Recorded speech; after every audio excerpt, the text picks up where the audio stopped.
I guess I'm live. So I'll just give it a couple minutes here, folks. Give people some time to get in on the stream. I know it is a Sunday after all, a little bit of a leisure time for most people. So we'll give them a little time to mosey on down to the stream for the announcement.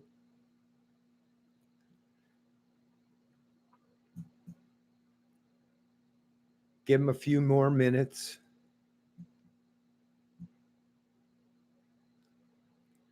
What's going on? Jesus Gonzalez. Good day, mate. Good day. Good day, mate. Hey, what's going on, Leo? Nice to see you in the chat. Leo doing a great job, I will say, by the way. Putting out some great videos. Good for you. And I see your subscriber count is definitely increasing. So that's always a positive sign, which means your message is being received. That's, like I say, that's always a positive sign. But you don't rely on subscriber count alone. Hey, what's going on, Tinkerbell? Happy birthday, everyone. Oh, sorry. Happy Sunday, everyone. Yeah, happy Sunday. Of course, buddy. Oh, right on, Leo.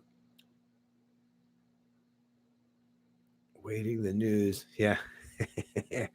Yeah, well, like I said, just give it a couple minutes here.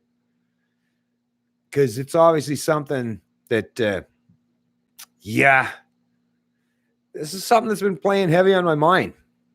Tremendously, actually, for quite some time now. Just, I guess, as a little primer, right? Little teaser is, yeah, it's been playing on my mind for 10 months, roughly, in and around. What's up, JPB? What's going on? Like I say, Lansopia, good morning, good afternoon, wherever you are. Thanks for joining the stream. Let me increase the size of those fonts a little bigger. So what's going on, bud? And you have been putting out some good vids as always. Well, thanks. I do appreciate it, Leo. I try as I normally try to do. Although, of course, that's all subjective, right? I get people such as yourself or Jesus Gonzalez or a few others that watch my videos. Or a lot of the people that watch my videos that say they're great videos, but then I get some detractors as well that say that, oh, I don't like what you got to say. Well, it's like, well, what the hell are you doing watching my videos for then? There must be something in your brain that's telling you should watch my video, but then at the same time as you disagree. I believe we call that cognitive dissonance. That's when someone's telling you something you don't want to hear, but right down your core, you know it's truthful. I'll let that work through your brain. I'll let you resolve that on your own time. But trust me, you'll come around sometime. I'm the new guy. Hey, what's going on, Kyle? Hey, we love the new guys. Hey, the new guys are great. Well, you know what I love about new people? Not guys in particular, but new people. It means that, well, that means this video has reached out because either someone shared it, although lesser and lesser these days is it being actually suggested in the recommended portion of YouTube, right? But that means at least somehow somebody has had the ability to get my message out to someone else that hasn't already heard it. So I'm always very much appreciative and thankful to have new viewers. So thank you very much, new guy. I love seeing the new guys. I'd love to see a whole lot more new gals as well. New people are good. That means the message is not just being propagated, in an echo chamber. It means it's actually getting out there, which tells me that's a good thing. That's what we want to happen. Because like I've said so many times in the past, I don't want to function in an echo chamber, folks. That's weird, actually. If we're all just sitting here talking about the stuff that we all agree with each other, that's weird, right? That's actually kind of cultish, right? In a little bit of a way. I don't want to just appeal to people that already agree with me. That's kind of boring. I want to appeal to people that haven't even heard my message. And I'm very appreciative to see that there are new people in the chat. So thanks a lot.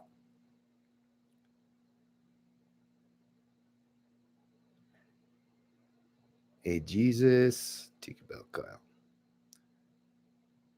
The reintegrating infidel always enjoys your... Oh, this...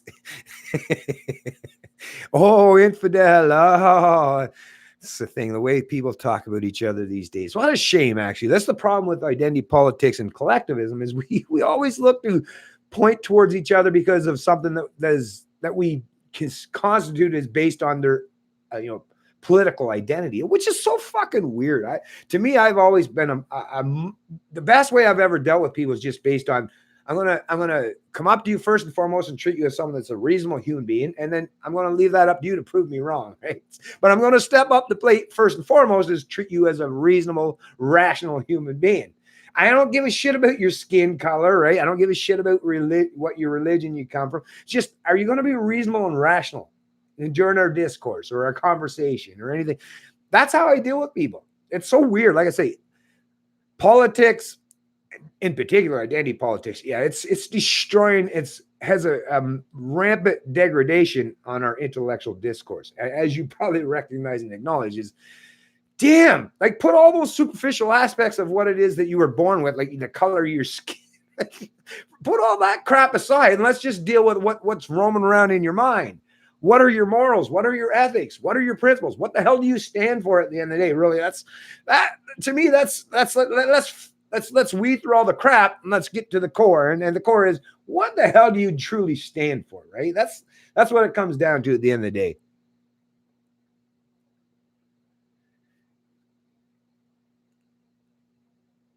Oh, that's awesome, JPB. Do you see that, Leo?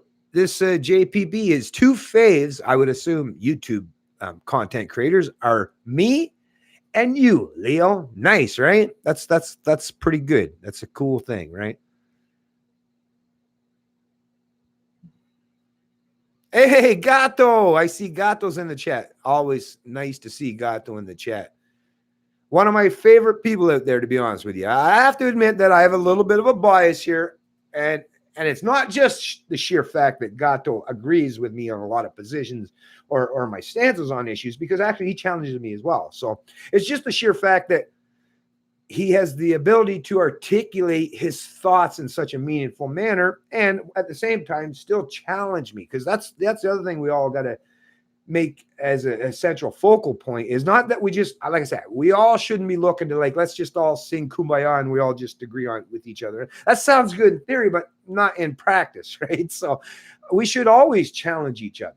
That's actually one thing, those of us who are in this, I don't know, what do you want to call yourself, a libertarian, or just part of what it is to be seeking out truth or the pursuit of truth or knowledge, or seeking to learn, what does it even mean to be a free human being? I love the kind of discourse and the kind of pushback I get from other people, because sometimes, even my own internal dialogues, like, I need some tweak in there. And I'm glad there's someone out there that's actually challenging my views so that I do get to tweak that. Just like I've said this so many times in the past too.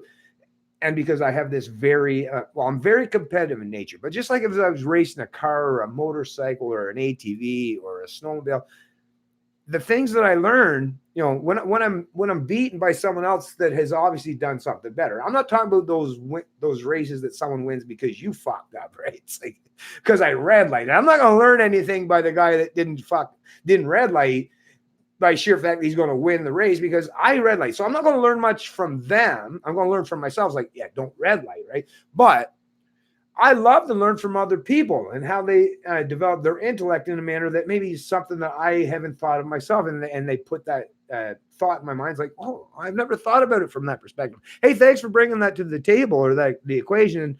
And then I run that through, like I say, the old cranium. And that's good. That's an addition to my psychology, to my mentality, to my intellect that I'm very appreciative of. So, like I say, Gato has done that for me on many occasions, and actually so have some of the other contributors that are now in the chat today. All of you have actually helped formulate my mind and make it what it is today, because my mind isn't I'm not an ideologue, right? It's not so rigid that I think one way and that's it. I reject everything else. That's what it is to be an ideologue. It's literally like, in the past, sorry folks, some of my Christian folks, and I love some of you, but listen, let's admit here, some of those principles espoused to us under the Christian ideology place a lot of people where they just align with some kind of top-down authoritarianism of their own type. And same with people that are proponents of big government or statism. But they're not willing to think outside the box. That's the part that always bothered me is like whether you come from the religious side of it as far as Christianity or the other side of that religion equation, which is statism. Because yeah, all you atheists or people that like, yeah, fuck, I don't go to church, man. Yeah, no, man. Yeah, I'm an atheist. I'm a communist. I'm a socialist. Well, you have an ideology, believe me. Yeah, you have a religion too. It's just yours is predominantly entrenched and embedded into the form of statism, or is I got to take over the means of production or power. So you're still an ideologue at the end of the day. Me, I'm like, I know there's lots of ideologues around me, and I'll talk to and interact and engage with them, but I don't want to necessarily only interact with ideologues. I like to talk and converse with people that actually think critically about the issues, because that tells me that they're not someone that's just functioning from the premise of unthinking ideologues. They're actually willing to challenge the predisposition or the narratives that have been espoused by the people that they usually align with. And those are the people, like I say, I'm very much appreciative of, because I would have never adapted my mind and been able to escape some of the mysticism that was jamming in my mind, like I say, whether it's under Christianity or under the realm of statism. I would have never been able to break through those paradigms if it wasn't for the fact that there was someone else that was in a more knowledgeable position that challenged my orthodoxy or my predisposition and made me actually think critically about those issues. Yeah, sure, I'll even admit I was probably mad at them, or at least a few of them at the time. But then I realized, and I've subsequently come to the terms with, actually, those are the people that helped me tremendously. I was mad at them for trying to break my mind free from the concepts that was jammed in them when I was a little kid. But man, I'm very much now appreciative of those people that broke my mind free from those paradigms. So that's all I truly try to do at the end of the day. You don't have to agree with me on everything. And I know a lot of people don't, and a lot of people hate me for some of the things I say. But at the end of the day, it's like, I'm not trying to use force against you. I'm not trying to impose my will. I'm just trying to make you think. If you're mad at me for daring to challenge you in some of your concepts, then that's something you got to work out in your own mind. That's not my fault per se. That's something you have to deal with in your own personal life, in your own personal dialogue, and what goes on in your own mind. And like I say, do that at your own fruition, under your own free will, and on your own due time. But you really should do it, because it matters not just for your own personal freedoms and ability to live as free as possible, but it matters for all the rest of us as well, because we live in the realm of government where everybody has the pretense of force or impose their ideas on each other. So if we want to live under the pretense of forced imposition in terms of ideas or politics, right, impose them on people, then we really should hold ourselves to a really high standard. I'm not a fan of that. Once again, I'm not a fan of democracy or majority or mob rule, but if we want to function in that realm, and all of you have chosen that's the realm you want to function in, then let's at least hold ourselves to a reasonable or a high standard, right? Come on, that only makes sense. Anyway, sorry, folks. I will get to the announcement. Don't worry. I'm just making sure, like I say, that there are lots of people in the chat. And let me take a quick sip here, folks, by the way. Oh, what's there not to like? Troll be trolls. Yes, they have been my biggest message, as well as cognitive. Yep. Me and the Canuck chick. Yeah, she's awesome too. Live stream on weaponized psychology. That's awesome. And like I say, good for all you folks that are stepping up the plate and doing this stuff, right? I'm not trying to step on your toes. That's why I kind of like to stay in the back seat for a while. Just kind of lay back, let everyone do their thing. At the end of the day, folks, I just got to say this once again. It's not about me. Of course, we all like, to be patted on the back, have some accolades or some kind of praise upon us when we've done good. Of course, that's important. But at the end of the day, for me, it can't ever be about me. It should never be about me. It should always be about ideas. Same with a lot of supporters for the PPC. I'm like I say, I'm a big fan and supporter and founding member of the PPC, but it can't be about Maxime Bernier. Let's not make this about one man. Come on, that's a mess up. That's a bad way to go. It's got to be about the ideas. So promote. I mean, Maxime is a good man, right? I love the man. I love Mac. Well, in some way, I guess, in abstract ways, because I don't know him personally, but I love some of the ideas. So Maxime himself, maybe not. I tell you the truth, maybe if we hung out for a week, I'd be like, I don't know, Max. Me and you have so many differences in so many ways in our own personal lives. I love your ideas and the principles you stand upon, but maybe we're not. I'm just once again, I'm just speculating here. I tell you the truth. I think me and Max would probably get along just fine. But I'm just saying we can't pretend that it's about a man or a woman. Right. In this particular junction under PPC leadership, it's Maxine. But whether Maxine was a woman, right, doesn't matter. It's not about a man or a woman. It's about the ideas. So let's stop focusing on the man and let's focus more on the ideas or the philosophy or the principles. I think that's more important for us to do, because when you do place too much of an emphasis or overemphasize, your conformity to a leader per se, that does sound very cultish, and that's where like those are part of the established media, although they're very much cultish themselves, but they will be able to put that narrative and it will stick. But that's why I say don't make it about any man. No one man. You shouldn't make it about any one man. It should be about their ideas. Like I love the fact that Galileo and people like such got us out of the paradigm where we were thinking that the earth was the center of the universe. But it wasn't about Galileo per se. Now, he was by natural extension the one that came up with the ideas and did all that equation and used his little telescope to figure that the earth isn't the center of the universe. But it was the ideas that he brought forth. Now, recognize the man.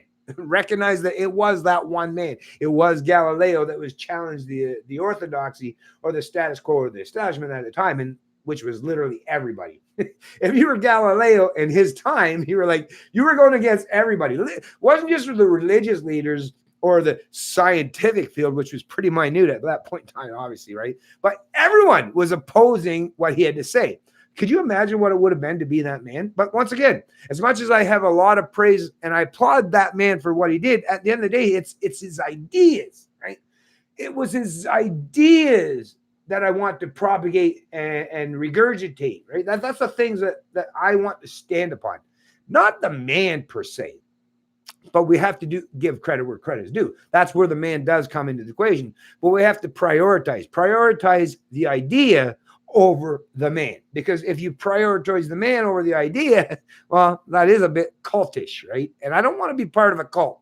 Last thing I want to do is be part of a cult. I want to be part of a whole lot of individuals that are standing for ideas or ideals. Okay, it looks like there's plenty enough people in the chat, so let me just get through a couple questions and I will definitely get to the announcement.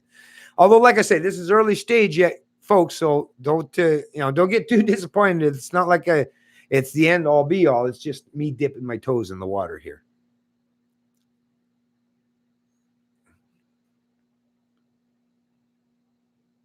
Well, thank you very much, Point Fire. I do appreciate that.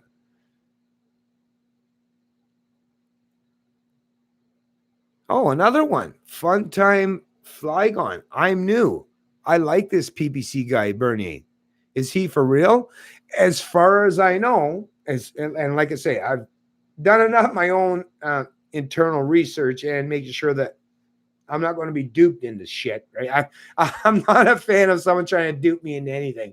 So I've done my work, and it seems like it's all legit. As far as I know, once again, I'm not an insider, right? So something could always come out of left field that it's like, well, I didn't know about it. I don't know about it. But from what I know, and from the kind of people that I see are not just stepping up to be supporters, but members and candidates and all those who are promoting the PPC policy and their position and the party platform, damn, this does very much seem, as far as I'm concerned, to be grassroots and all about Canadians that are genuinely frustrated with the establishment and the status quo. So I truly believe that. Now, doesn't mean that I know everything. Once again, I'm one of those people who are more than willing to say, I don't know everything. I can't pretend to know Maxime. I can't pretend to know everything that's going on in his mind. But based on what I've seen, the observable evidence so far, yeah, I'm aligned with what's going on here.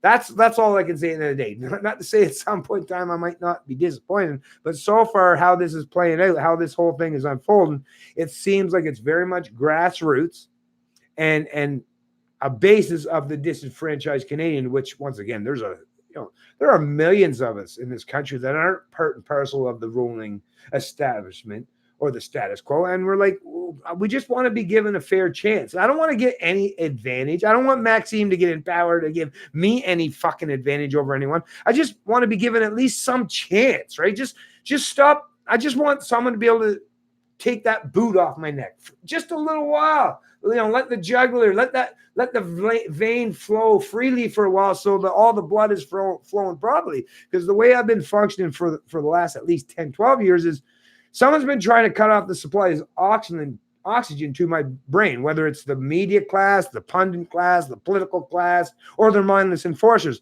There's a lot of people that want to stick their fucking goddamn boot on my neck. And it's like, can you just take the pressure off for a little bit so that I can become conscious and start to actually observe the world around me properly and talk about it?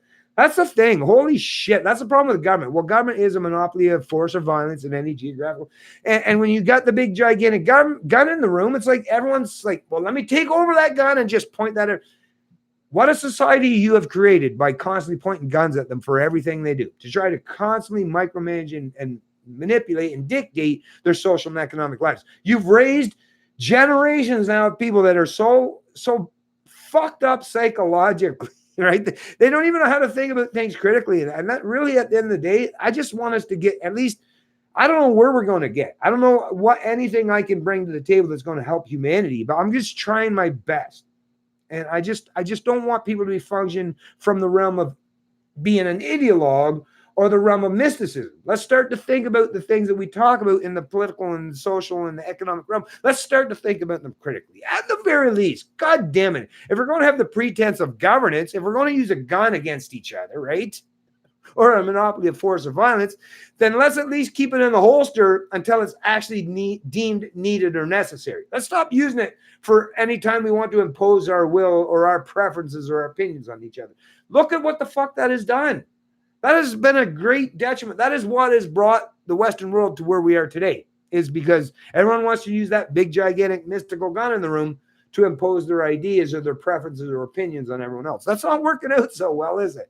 No, that live, let live mentality, those libertarian principles, those libertarian values, that's what's always been conducive with creating the West. If you want to talk about the West, yeah, they're built and based and entrenched upon post-Enlightenment libertarian values and principles, in conjunction and with a whole lot of help with Christianity. That's what we have to build upon. Now, like I say, doesn't mean we have to always rely on that forever or for infinity, but those are the basis. That's the foundation.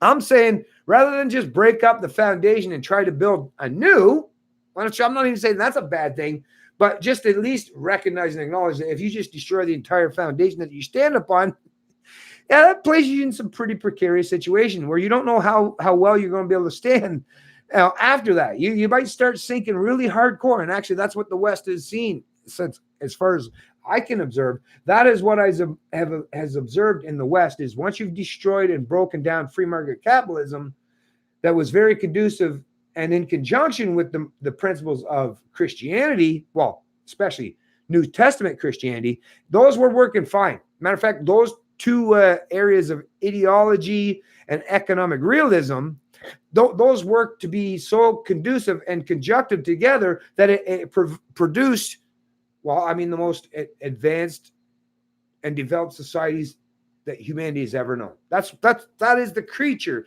That is the creation of Christianity and capitalism combined, right? So moralities and ethics combined with economic interactions and transactions. Those were great ideals. And like I say, combined were powerful forces that have created the entire world that we live in today. But everyone for at least the last 60, 70 years have been resting and relying on the residue of those past historical principles and values that most of the Western leaders and those who were supporters of Western leaders held dear to their heart. Now it's all about, once again, we're all just clamoring, or not we all, but some people or particular people or majority or mobs are looking to use power as their ultimate means to an end. Well, if that's your goal, that's the race to the lowest common denominator, or that's the race to whoever gets to be the most authoritarian or have the ability to use the most force against each other. And once again, we're back to fight or flight, or the strong makes might. That doesn't work out too well. Well, unless you want to live in the realm of just pure nature And in that scenario, well, then the lefties should be the ones that are more fearful of this, because the right wingers, if you just go to the state of nature where it's, might makes right, the lefties are fucked. I'm actually trying to defend lefties all the time. They're the ones mostly predominantly mad at me, right, for talking about libertarian principles, values, and the philosophy of liberty. But actually, you lefties, you liberals, as you would predominantly, what I would say you should really align with is you're the ones that really need to have this stuff. Because if you don't, those right wingers or those capitalists that you seem to loathe so much, they will run rickshaw over you, and not by sheer fact that you have to use force, just by sheer fact that they offer a better, a mousetrap, I guess, so to speak. But no matter how, like I say, as far as the cronies, right? Not the free market capitalists, but the lefties, the collectivists, the authoritarian collectivists, you're not going to beat the independents or the free marketeers, because they've got a better sales pitch. Their tactics, their philosophy, their principles are much more conducive with the actual human experience. So I'm actually trying to help those lefties, those authoritarian collectivists, or those authoritarian ideologues that follow along with authoritarian collectivists. I'm trying to help you out here. That's what I'm trying to do at the end of the day. So don't get mad at me for trying to hold people to a particular standard. Anyway, sorry, folks. I know I went off on a little bit of a tangent there, and I'm going to get to it. So let me just get to it now. Yeah, there's no point in putting off the inevitable. I see there's lots enough people in the chat now, but yeah. So I've already reached out to PPC. I did it the other day, and I'm waiting to hear back, but I do see part of the process of becoming. So yeah, I'm probably going to try to run, and I was going to do this, but let me just tell you, because I've had to put a new roof on my house back in New Brunswick. I've been working in Ontario for a while now, and I've had to go back and forth, but I might have to change my entire geographical location. I might be back predominantly, mostly, having to constantly live nonstop on the East Coast without moving outside of that jurisdiction to seek out occupations or job opportunities. And if that's the case, I was so surprised because I was looking at, well, what am I going to do? And I looked as you know, the PBC has 312 candidates already in all the ridings across Canada, which means there's only 18 left that don't have proper representation. And I was like, I was already hoping, listen, let me just say, I was already hoping that please tell me someone's already got those bases covered so that I don't have to get into the political realm, because I'm not a big fan of politics, as you probably know. But you know what? That riding where my house is in New Brunswick, that particular riding, still no representative from the PBC. Damn! Nobody stepped up the plate, and I just can't help but feel that, well, that is my riding.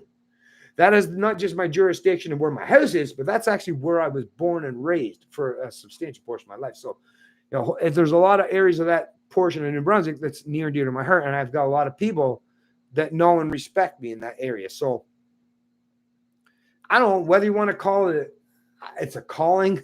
Right? That might be a bit of a stretch, but the fact that out of all the minute, tiny amount of ridings in this country that hasn't been taken up, or someone hasn't stepped up the plate to be the candidate for that particular riding, that one of them in New Brunswick, and I think there's only 2 left in New Brunswick that hasn't been stepped up so far. And that's another thing.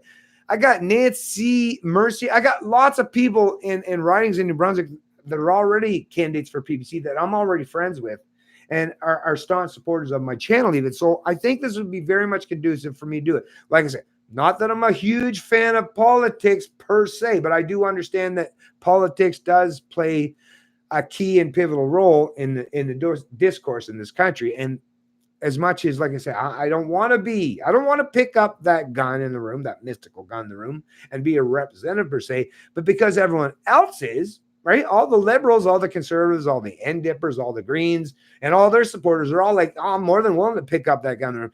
So at the end of the day, as much as I want to stick firmly to my principles and my convictions, it's like, well, if everyone's going to be willing and show their willingness to pick up that gun in the room and point against me, well, I'm saying maybe I should be more than willing, at least in my particular geographical portion of Canada, and say that if I have the ability or can gain any position to take possession of that gun, rather than holding it against people, right, metaphorically, I'm saying maybe I'll want to say, rather than everyone who wants to pick that up and use that as their ultimate means to end, maybe I should be the one that takes possession of that gun, and rather than point it at anyone, put it in the holster and just espouse the kind of principled position that is part and parcel of the People's Party of Canada platform, which means I don't have to use. That's the beautiful thing about being a proponent of free market and capitalism and a liberty-oriented person is I don't have to be pointed at anyone. I could just tell them, like when I show up the door, I'm not going to say, well, if you want free things, I'll steal from people to give to you, right?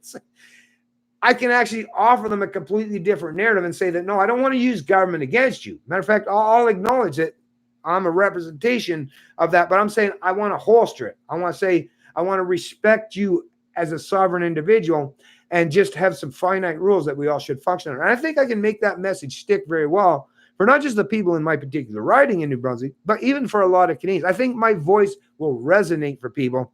And as much as I've been doing so in the social media sphere for a long time now, like well over 10 years, and not a fan of the political platform, like I say, I think culture is the ultimate driver, right? Politics is downstream of culture. And I'm out there in the culture realm. That's me on social media or in my personal life. That's me in the culture aspect of humanity of what it is to be a Canadian.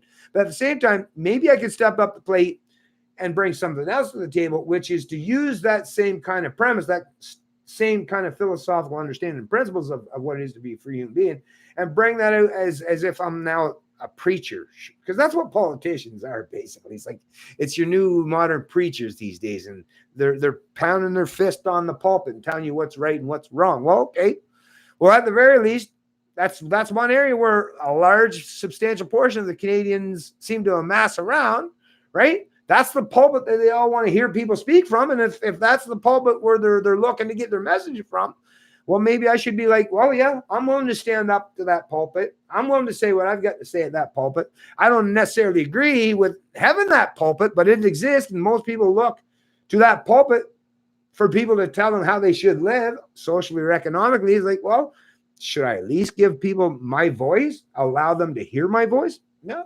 So, I've had to do a little mental gymnastics, obviously, to convince myself to delve into the realm of politics, because as a libertarian, as a staunch libertarian, it's not easy, because once again, it's me saying that I want to pick up that metaphorical gun in the room and at least take possession of it. But I'm at least willing to tell you that I don't want to impose my ideas on you. I really, really don't. I want my ideas to be susceptible to human flourishment, individual flourishment in terms of liberty. So it might work out. Like I say, I'm going to try. And I did put out already. I sent a message. I actually not just sent a message. I actually made a phone call to the People's Party of Canada headquarters. I did it yesterday, so it was on the weekend, so no one answered my call. But yeah, I put it out there, folks, and I'm not going to back down now. So now that I put it out there, I'm going to see if I can be a candidate to run in the riding of Miramichi, Grand Lake in New Brunswick. And if that turns out that I can, although that's the other thing, there's all kinds of criteria and things that you have to meet to become a political candidate nowadays. And I noticed one of them, actually, I was looking through the whole thing. So let me get to candidate questionnaire. So it says because I was looking through all this stuff. So under People's Party of Canada website, if you go to candidate questionnaire, the People's Party is now actively seeking candidates to represent each of the 338 ridings across the country for the upcoming federal election. If you or someone you know are interested in representing our party or defending its values and policies in October, please complete this application questionnaire. So I clicked on the application questionnaire, and it took me to here it is. So I gave my email. So they asked for your email first and foremost. I have multiple emails, but the one I gave them is the one that it's an encrypted email service, Proton Mail. But it's funny, they actually knew that I have an email based on my YouTube channel. That was a different email than they asked me. But then that's a required field. Then it said below that, though, so upload your resume here. So, I mean, that's an easy enough thing to do. That's not difficult. But then there was this other bottom portion of it is criminal background check. Criminal background checks can be obtained through a number of sources, the quickest option. So either I guess I got to upload my own criminal background check, but I have been criminalized. I under Canadian law, under the impaired driving laws and how that whole situation played out. Actually, yeah, I do have a criminal record, so that might, I don't know if it's going to have anything that might prevent me. So I'm just saying that I'm willing to do, like I say, I'm going to try to become a candidate for the PPC, but that's the other side that might be disappointing for people is I might not even meet the criteria to be a PPC candidate in this country. And why? Because I've never been one of those people that go along to get along. I don't just abide, or I'm not a mindless conformist to the status quo. I've actually done things that the authoritarians deem are illegal, right? So I don't know, like I say, it might not work out very well because ideologues, like I say, they have these principles where they think that like what I did, I never did anything to cause harm to people. But because laws are written today that could criminalize a person even when there's no victim, well, I'm a criminal. So that alone might be enough to deny me my ability or my opportunity to be a candidate for the PPC. And if that's the case, well, whatever. I'll just keep doing what I'm doing, and it is what it is. But yeah, so there it is. Yeah. Yeah, I'm going to try to become a member of the PPC. I'm going to try to become a candidate for the PPC. I don't know if if it's a paid position. I don't know what it is. Like I say, I'm more into philosophy. I understand politics, obviously. Duh. If you understand philosophy, you understand politics. But I don't know what the policy is as far as all this shit. Someone's going to have to explain that to me because, yeah, I've never tried to align or join up with any party in the past. I've said this many times. I'm not a political acolyte. I'm not even a fan of politics, but I understand that politics has a tremendous effect on my social and economic life, which is why I've realized, well, as an adult, it's encroached on my freedom, on my space so much. It's like, well, I guess I got to get actively involved in politics because politics, I could try to ignore and avoid politics, but politics doesn't ignore or avoid me. So I guess I got to at least step up the plate in some way, in some regard, to push back against all those who are trying to impose their will. But like I say, if that's the thing, if the People's Party of Canada can use the fact that I was preemptively punished or criminalized based on big government initiatives or policies, well, that'll be enough for me. That'll be plain enough for me. It's like, okay, party politics, at least it'll prove to me that it's a complete waste of fucking time for someone like myself. I'm not saying that those of you who are in the chat or anyone else that don't have a criminal record have been lucky, or you just good little conformist, or you just have never been caught or done anything wrong in your life. Good for you. But I'll just say at that point in time, at least I'll have a much better grasp or understanding of how this political process all plays out. Because if they can deny me my ability to become a candidate to push back against big government or authoritarianism, which is actually that kind of big government authoritarianism is why I have a criminal record. Not because I'm a bad person, right? No, not at all. But it's because I don't align. Like that's like I say, if you lived under, like a communist regime or a socialist regime or a Nazi regime, like, yeah, probably there's lots of ways they could deny your ability to step into the political realm because they have all the power. The authoritarian collectivists have all the power. And I recognize today a lot of the authoritarian collectivists do have a lot of power. But I think it's in terms of party politics, Maxime Bernier, although that's the thing with the criminal record, what's up with that? Is the criminal record used to deem whether I'm worthy to be a candidate? And if that's the case, well, then you're just going along with old style government positions and policies. Like, well, that doesn't make a whole lot of sense. But anyways, like I say, I'm just going to do what I do. I'm just making, and it's in this video. So anyone that's part of the People's Party of Canada, I'm telling you, yeah, I have a criminal record. So if that's going to negate my ability to be a party member or a candidate, then at least let me know, right? Just give me a quick message, quick email back, or a phone call, or tweet me, right?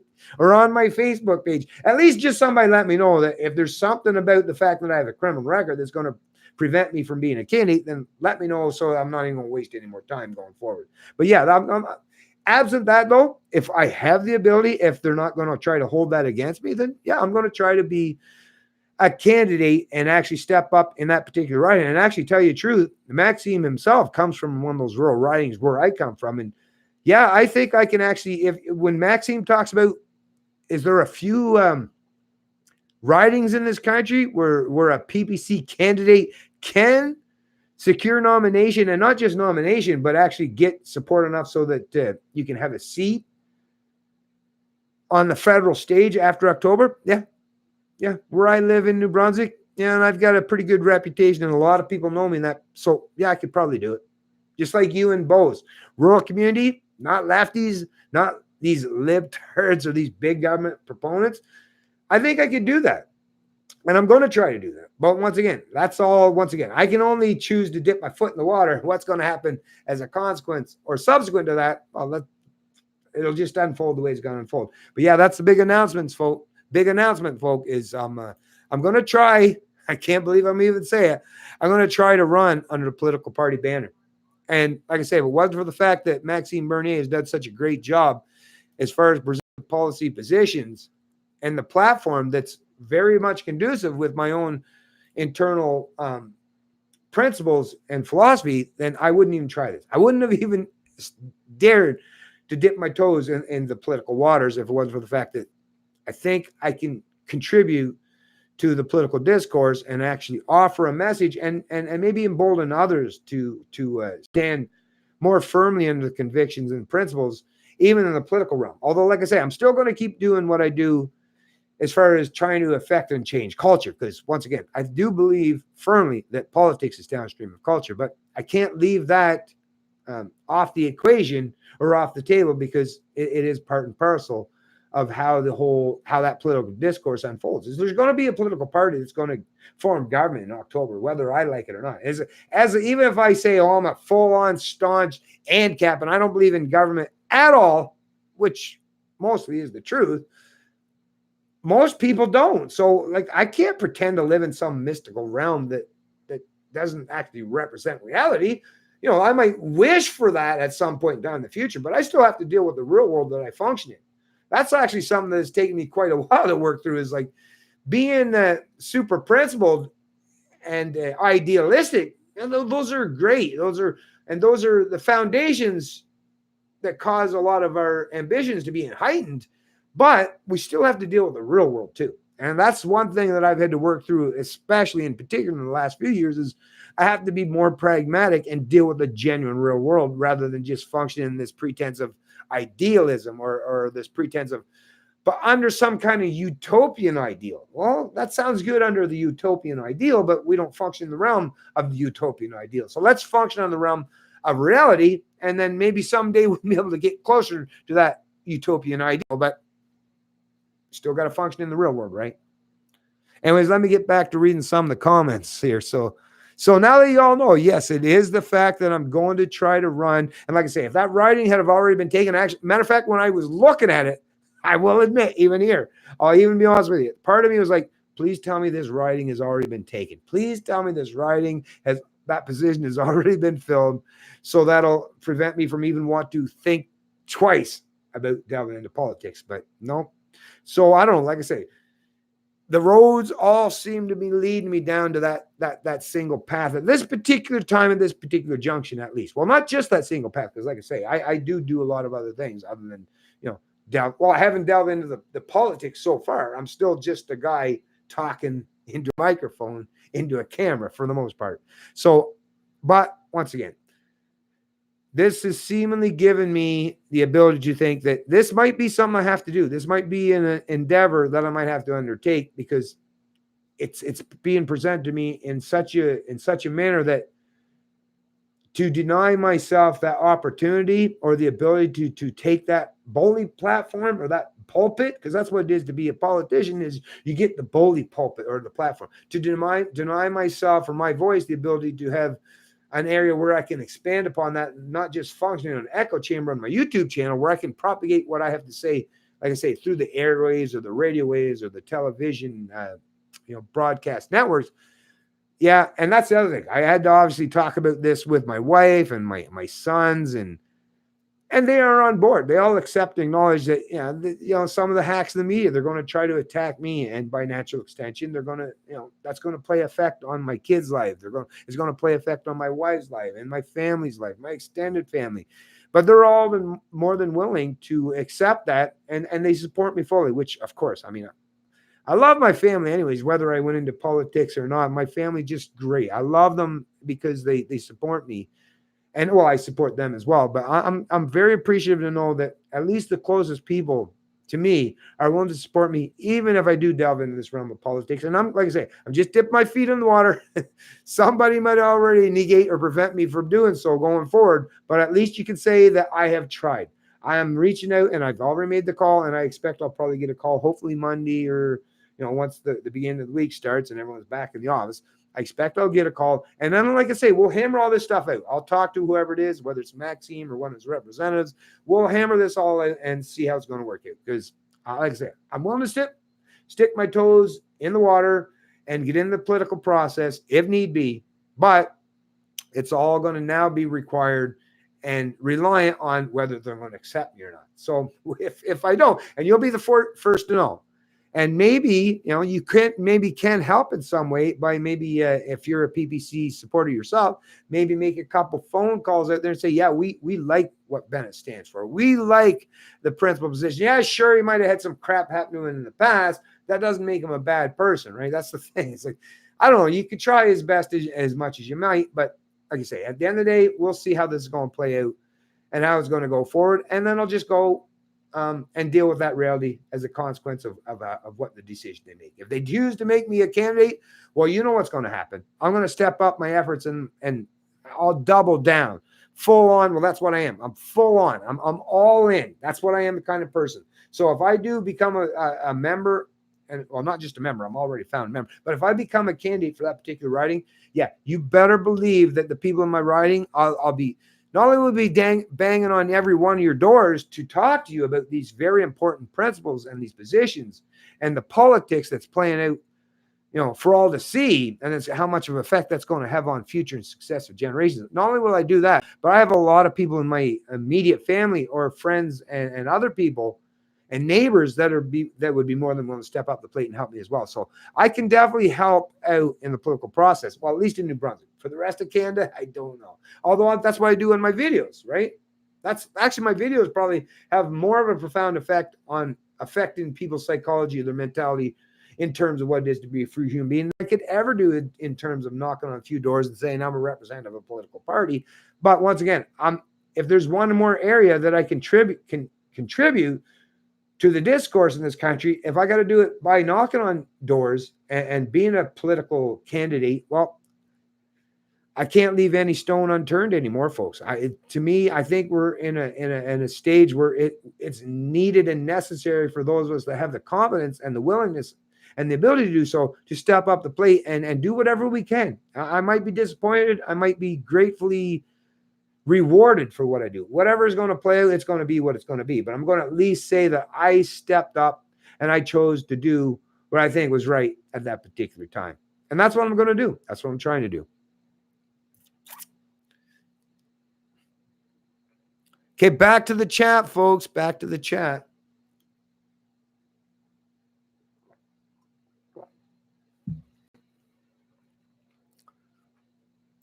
Hey, thanks, Jesus.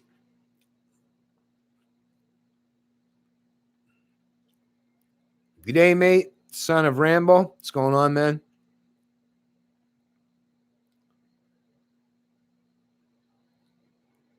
Yeah, yes, you are a very likable guy, though. No trust if government officials in government official anymore. Canada needs our own Trump as PM. Well, yeah, Trump's definitely challenging the status quo. That's for sure. You did not recognize me from Twitter or your stream the other night, so I put up the same pic here on YT now. Let's start a topic. I'm hitting a wall right now when I'm having conversation with people. There are two forms of brainwashing that people can't seem to let go: the environmentalism and sacrifice for the state. Yeah. By the way, I'm a big fan of Yaron Brooks. Anyways, he's a proponent of objectivism, or the Ayn Rand philosophy, and he was on actually with Ben Shapiro. So check out Ben Shapiro's show, the Ben Shapiro Show, I believe it's called, and his conversation that he had with Yaron Brooks in regards to the objectivist philosophy. And it was a great conversation, folks. It really was. Something you'll never get from the established media or anyone that represent the established political parties. That's for sure. The only kind of intellectual propagation of philosophical principles that you get today are mostly from people that aren't even part and parcel of politics anymore for the most part. So at least, and they're on YouTube mostly, right? So reach out to these people and subscribe to their channels and watch their content, because you will be pleasantly surprised when you hear some of the stuff that's being espoused on their platforms. You'll be like, oh yeah, this definitely resonates. Resonates with you. That's why you need to hear people that are saying things that you haven't heard from anyone that's part and parcel of the ruling establishment or the media establishment, because that's the only way that's going to be able to challenge your mind in any way to push back against the shit that's been jammed in your head by those people that are proponents of the ruling establishment. Get some information that's counterintuitive, or that's a counter narrative to some of your own predispositions. That's actually what gets your mind actually start to work, right? Right. So it's not just resting on the laurels anymore. Let's crank that baby up, get it actually working. And you'll be like, oh, I like it. Once you get that baby humming, once you get it purring, you'll be like, oh, I want to keep this going a little bit longer. Because, when you've lived in the age-old paradigm of, I just got to yield to, my authoritarian leaders' edicts.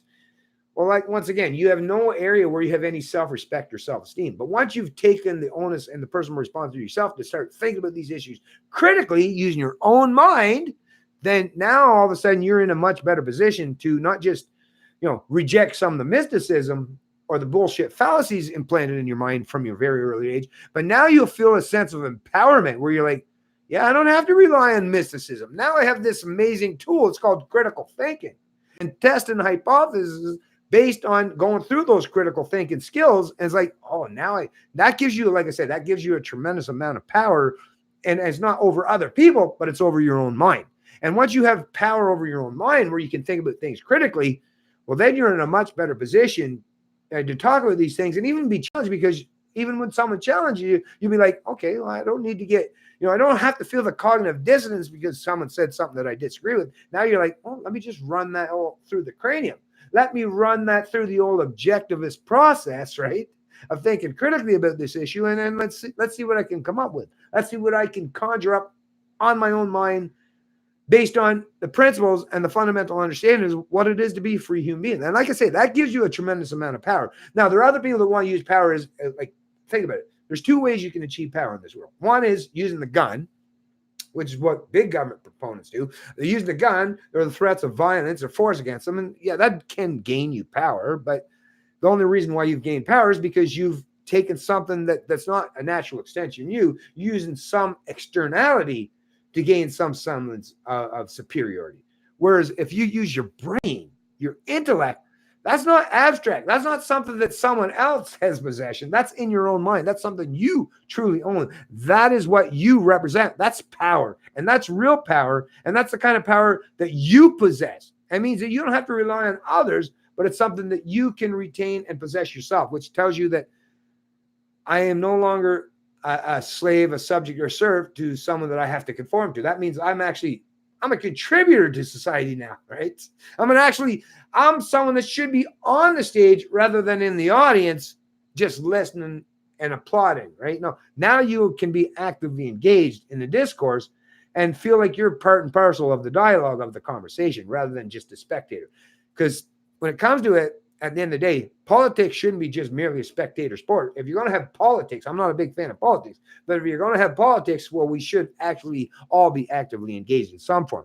Not that I'm saying that it's great. I'm not a fan of politics, but if it's going to exist, which it does, then we have to all be actively engaged in some way, in some capacity. Because if we're not, well, I think about the 20 years of my life, my early years or so when I wasn't paying attention to politics. But hey, politics was definitely paying attention to me. I was ignoring it, pretending it didn't exist. But hey, it caught up to me eventually, right?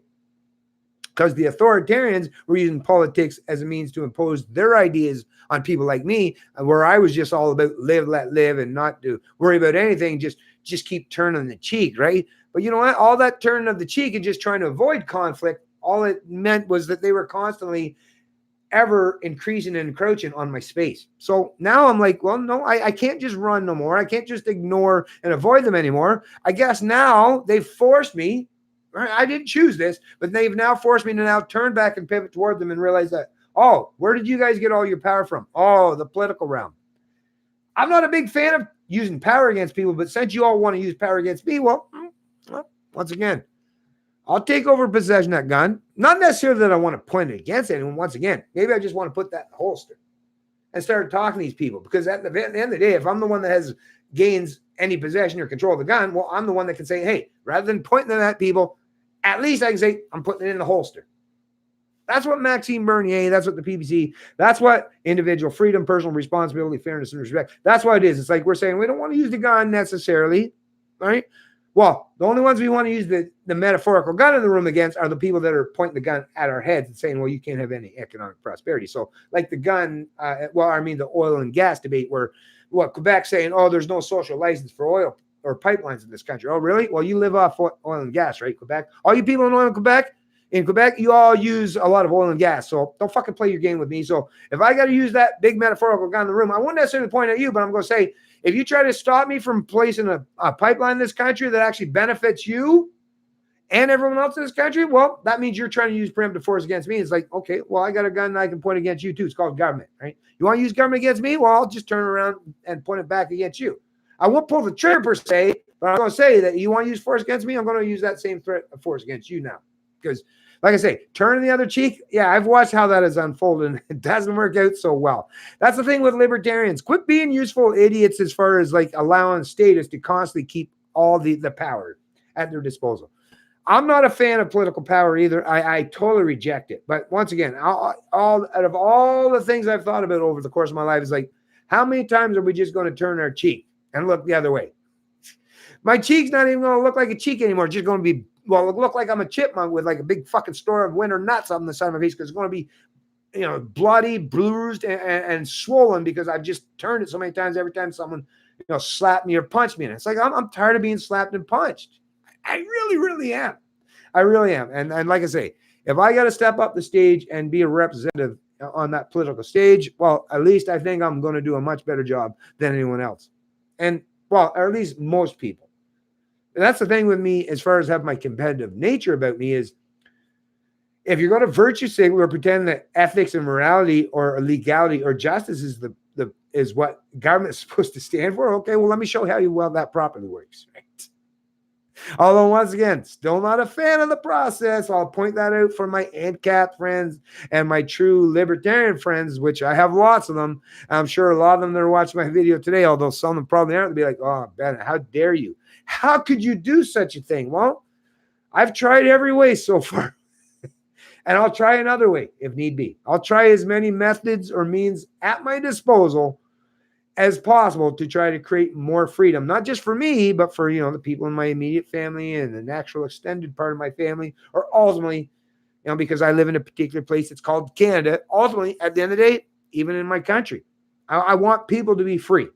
That's at the end. And those people to be free requires that I have to step up and show them what freedom actually entails. Because the rest of the ruling establishment, the rest of the media establishment, nobody wants to do the job. I'd be like, I don't want to get in the political realm. Let the people that are part and parcel of the ruling establishment, these political parties and these media pundits, let them do the job. That's what they're there for. But none of them are doing the fucking job.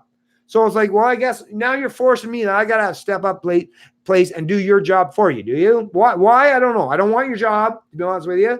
But if need be, well, I recognize that I'll at least do a lot better job than you could do. And that's why I'm choosing to, like I say, become a candidate for the People's Party of Canada is because I just don't know what else to do. I'll keep doing what I got to do, but I think this is one more area that I can contribute to bringing more peace, prosperity, and a sense of unity in this country. And it means that I get to have some position as far as promoting that stuff with, like I say, the bully pulpit. So anyways, let me get back in the chat here, folks. Because, I know I've been kind of rambling on here for the last little bit. Oh, shit. I'm way down. Okay, let me look for Canadian Libertarian Sunday stream special announcement coming soon. Hold on, folks. We're ready. Somebody is getting it. Hurry up with your announcement, Deacon. Oh, I must be way up again. Yeah, shit. Okay. What time critical? Very true.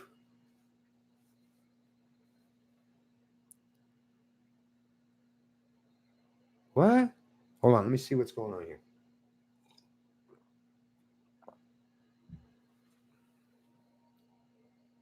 God was just harassed by some lunatic in the PBC chat room. I just report them.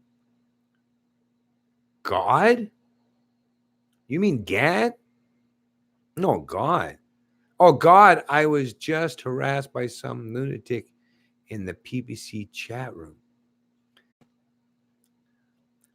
3 p.m. Mountain Standard Time. Oh, Critical must be doing a live stream later on. Right on. Cool. Yeah, have a good one, Jesus Gonzalez. Been nice. Yeah, come on, Ben. The suspense is killing me. Okay. Yeah, so this is old stuff. I got to get further down here. It was one man's vision can resonate to become nice.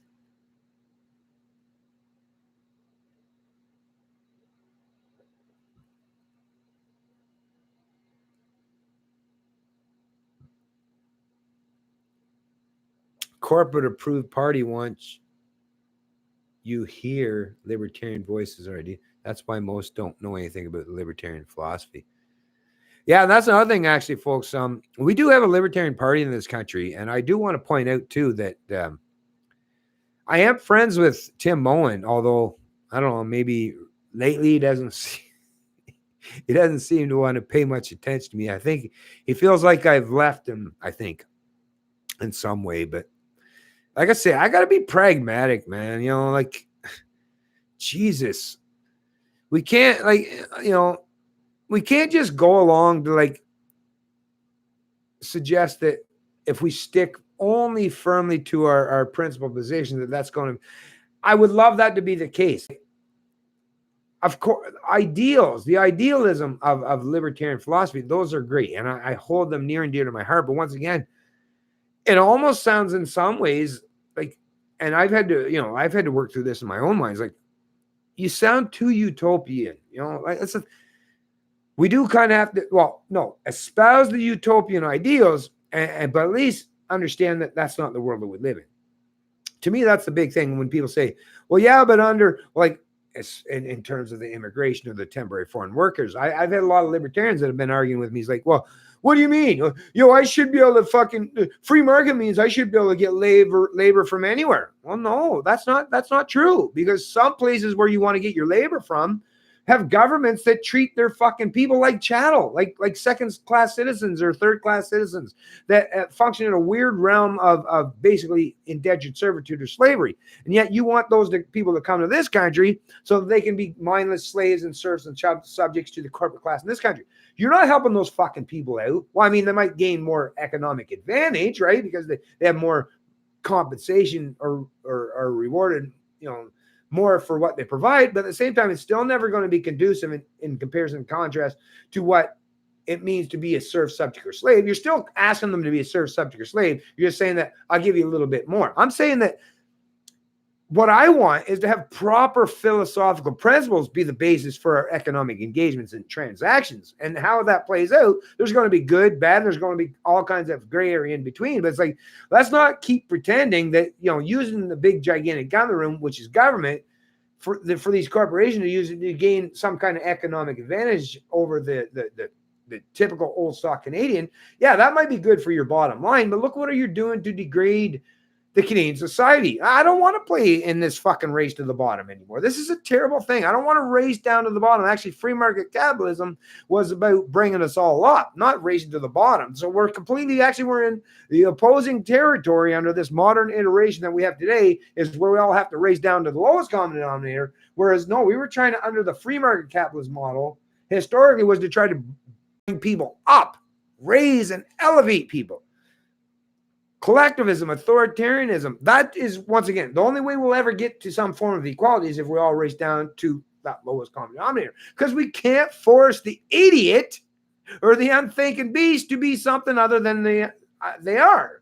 You can't you can, like I say, you can try to dumb down a smart person. That's possible. You can knock them in the fucking head with a hammer, right? So you can do that. But once again, you've destroyed the intellect and the character and what it is for that person that was superior in their intellect. So, like I said, the only way you can make them conducive with the idiot is to force them down to that lowest common denominator. What kind of world? I don't want to live in that fucking world. I've never wanted to live in a world where we have to race down to the lowest common denominator, because that happiness that people, that's the thing with these utopian collectivists, authoritarian collectivists, you're just as mystical and utopian as some of these open border libertarians. What it is I get your ideals. I totally get your ideals. Hey, my heart bleeds for your ideals. Some of you, like I say, from the left and the right, predominantly, or philosophically, no matter where you come from. I get your ideals. Sometimes your heart will bleed for you. But like I said, we all have to function in the fucking real world.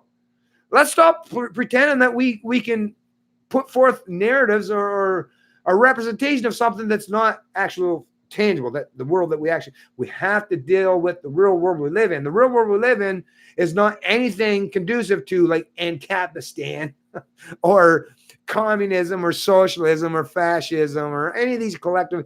Listen, none of that stuff is going to help us much. We have to, like I say, we have to sit down at a big boy table or a big girl table and talk about these ideas. And then we'll get to the point where it's like, oh, what'll happen if we have this actual genuine conversation properly? It'd be like, oh, I get it.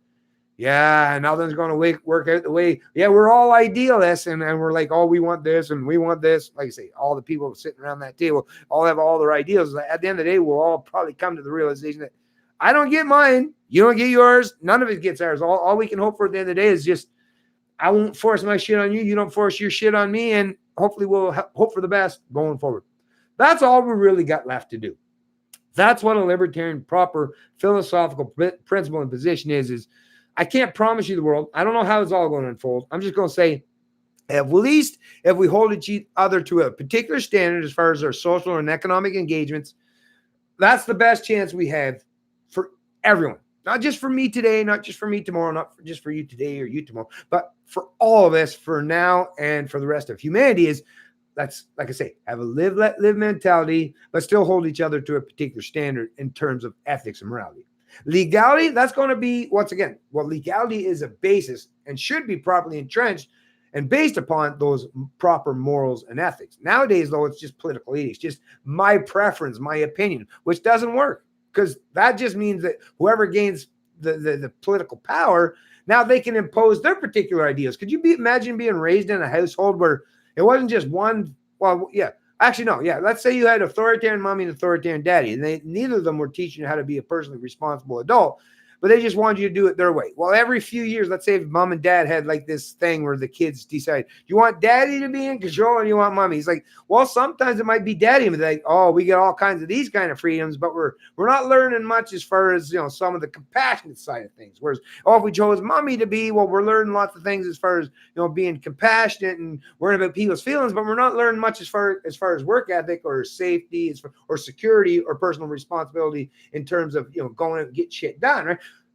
Once again, the onus is on each one of us to say that nobody should have any pretense of authority. We should all be able to have access to all these positions, all these principles, all these methodologies, and figure out what's best, what's more conducive to actually creating a more free society. What works best for me, what works best for you, as far as not allowing me to impose my will on you and you not being allowed to impose your will on me. What's the best mechanism to make that work? Well, the only mechanism in all of human history so far, if someone wants to come up with a new idea, figure that out. The only mechanism so far that has done a great job throughout history is, once again, that philosophical understanding of libertarianism, which is to have a very, very tiny amount of pretense in terms of governance, in terms of how we socially or interact or economically engage or interact with each other.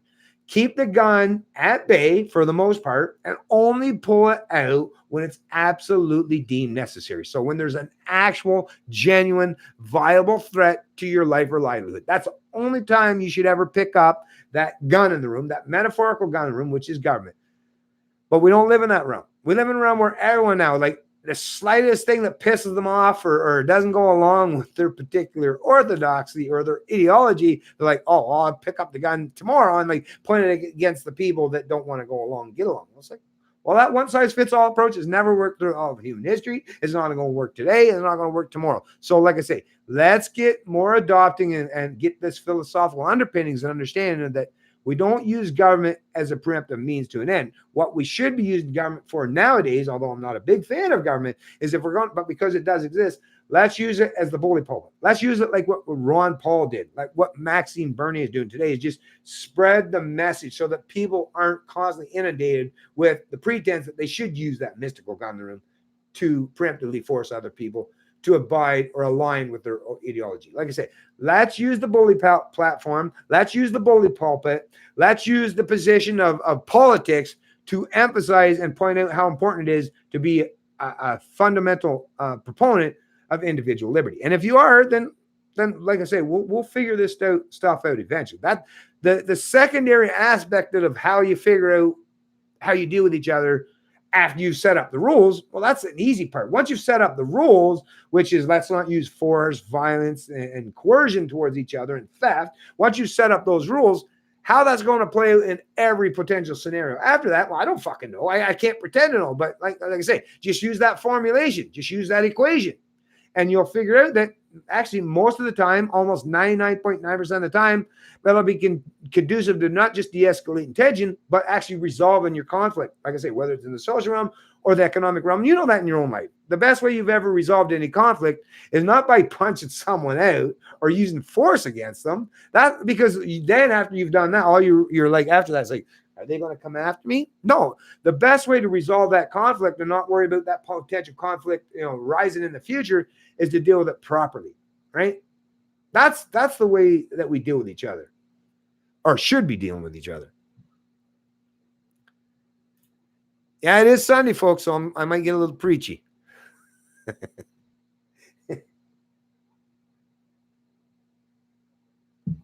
I'll check out some more of the chat now. REL. Neither corporate approved party wants to hear libertarian voices or ideals. That's why most don't know anything about libertarian philosophy. That's true. No, they don't. They don't want to hear the truth. Like I say, if they're ideologues that want to have the pretense of being your rightful authority, the last thing they want to hear is that the emperor has no clothes. Right?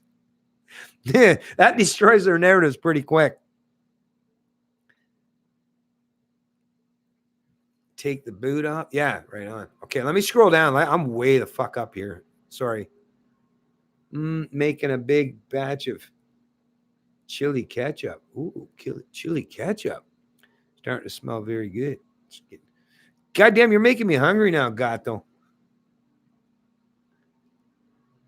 Peter Williams, I have followed you since the beginning, and I like how you explain things. Don't ever change. Well, thank you, Peter Williams. I really appreciate that. That means a lot. I try my best, and what it is, I want to be able to explain my positions in such a manner that, yeah, it's easily understood by most people. And it should be. Actually, tell you the truth, that maybe you're just someone that was raised in a good environment that you understand these things properly. But I'm baffled all the time, the fact that people don't realize that it shouldn't be that difficult. Liberty should not be that difficult. And the fact that understanding what individual liberty means is difficult, well, that tells you how bad the authoritarians, or how much of an imposition the authoritarians have been in your life.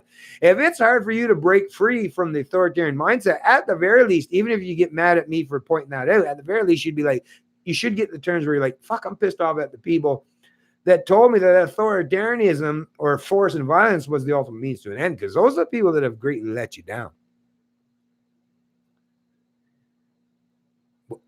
And once again, not that I'm against using violence. Listen, if somebody tries to screw with me, I'm all about using violence to prevent them from doing so.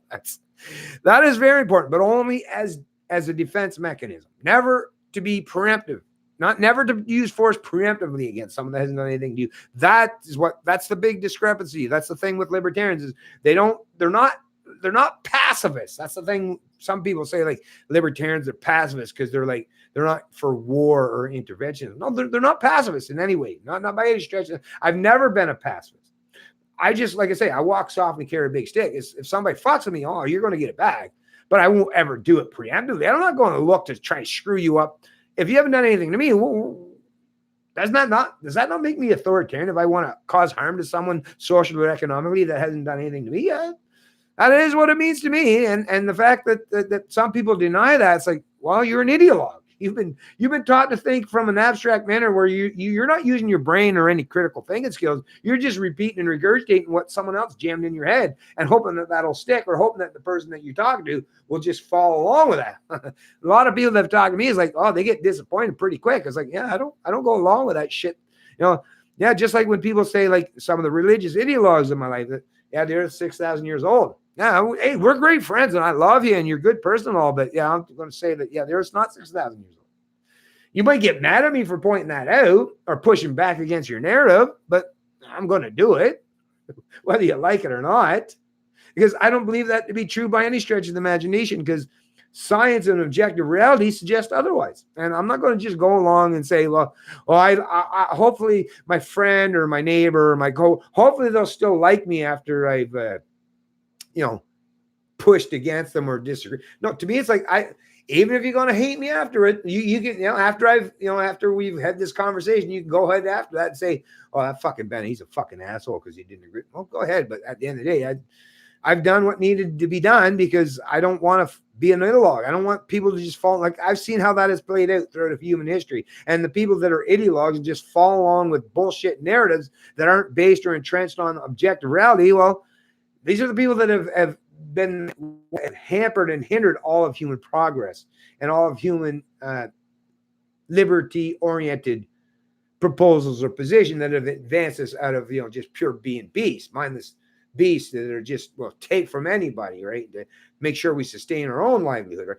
What has advanced us past being just mindless beasts is those that actually challenge the status quo as far as might makes right. We got to do better than that. Might can make right. I understand that is a reality.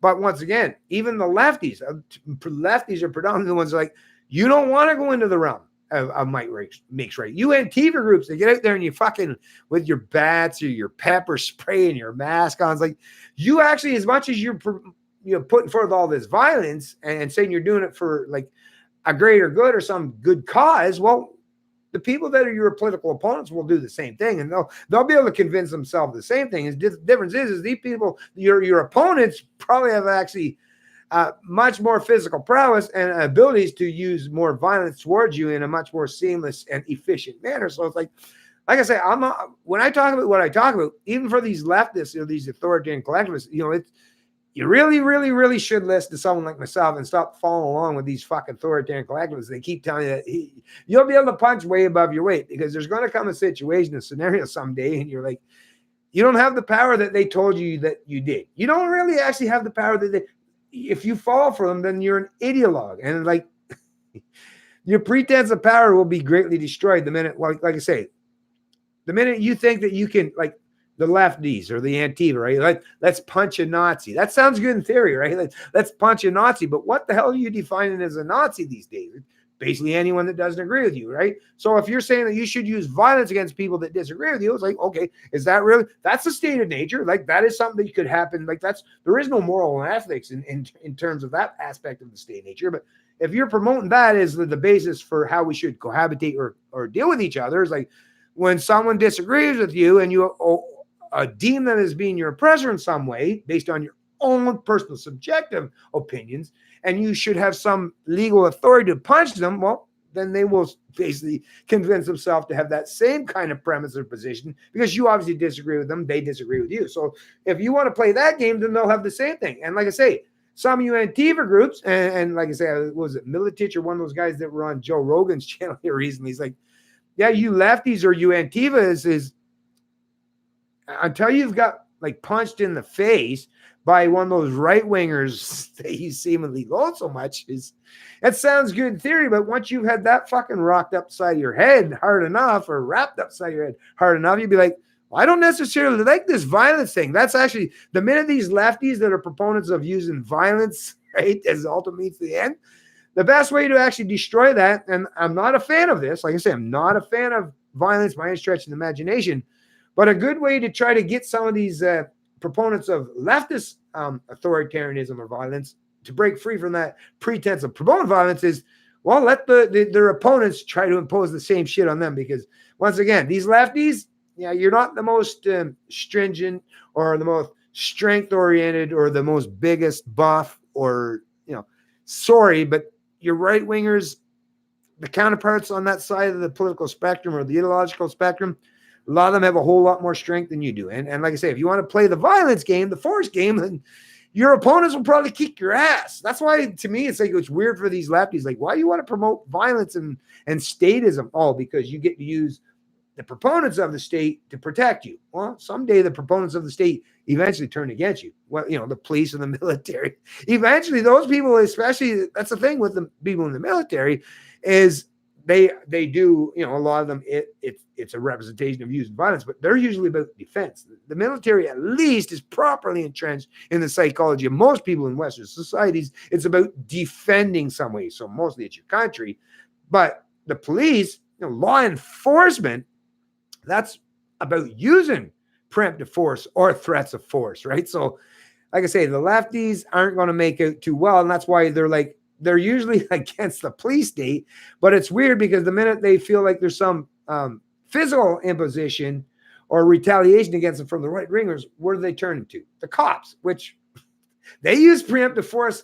Like I say, see how that doesn't work out? Doesn't work out so well. You got to think about these things critically, lefties. Sorry, I've been going on a bit of a tirade, but I tend to do that from time to time.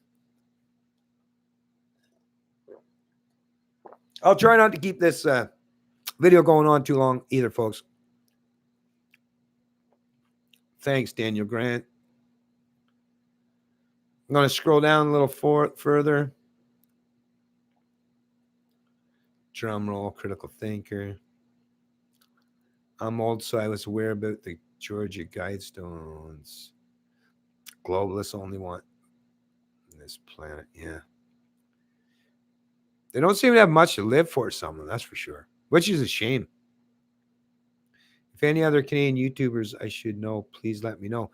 Oh, yeah, Fun Times Flygon. Oh, yeah, if anyone's there that wants to share some of the great, because you guys and gals all know there's some great YouTube channels out there.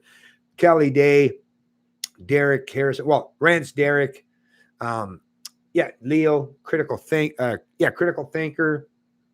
My God, there's so many of them.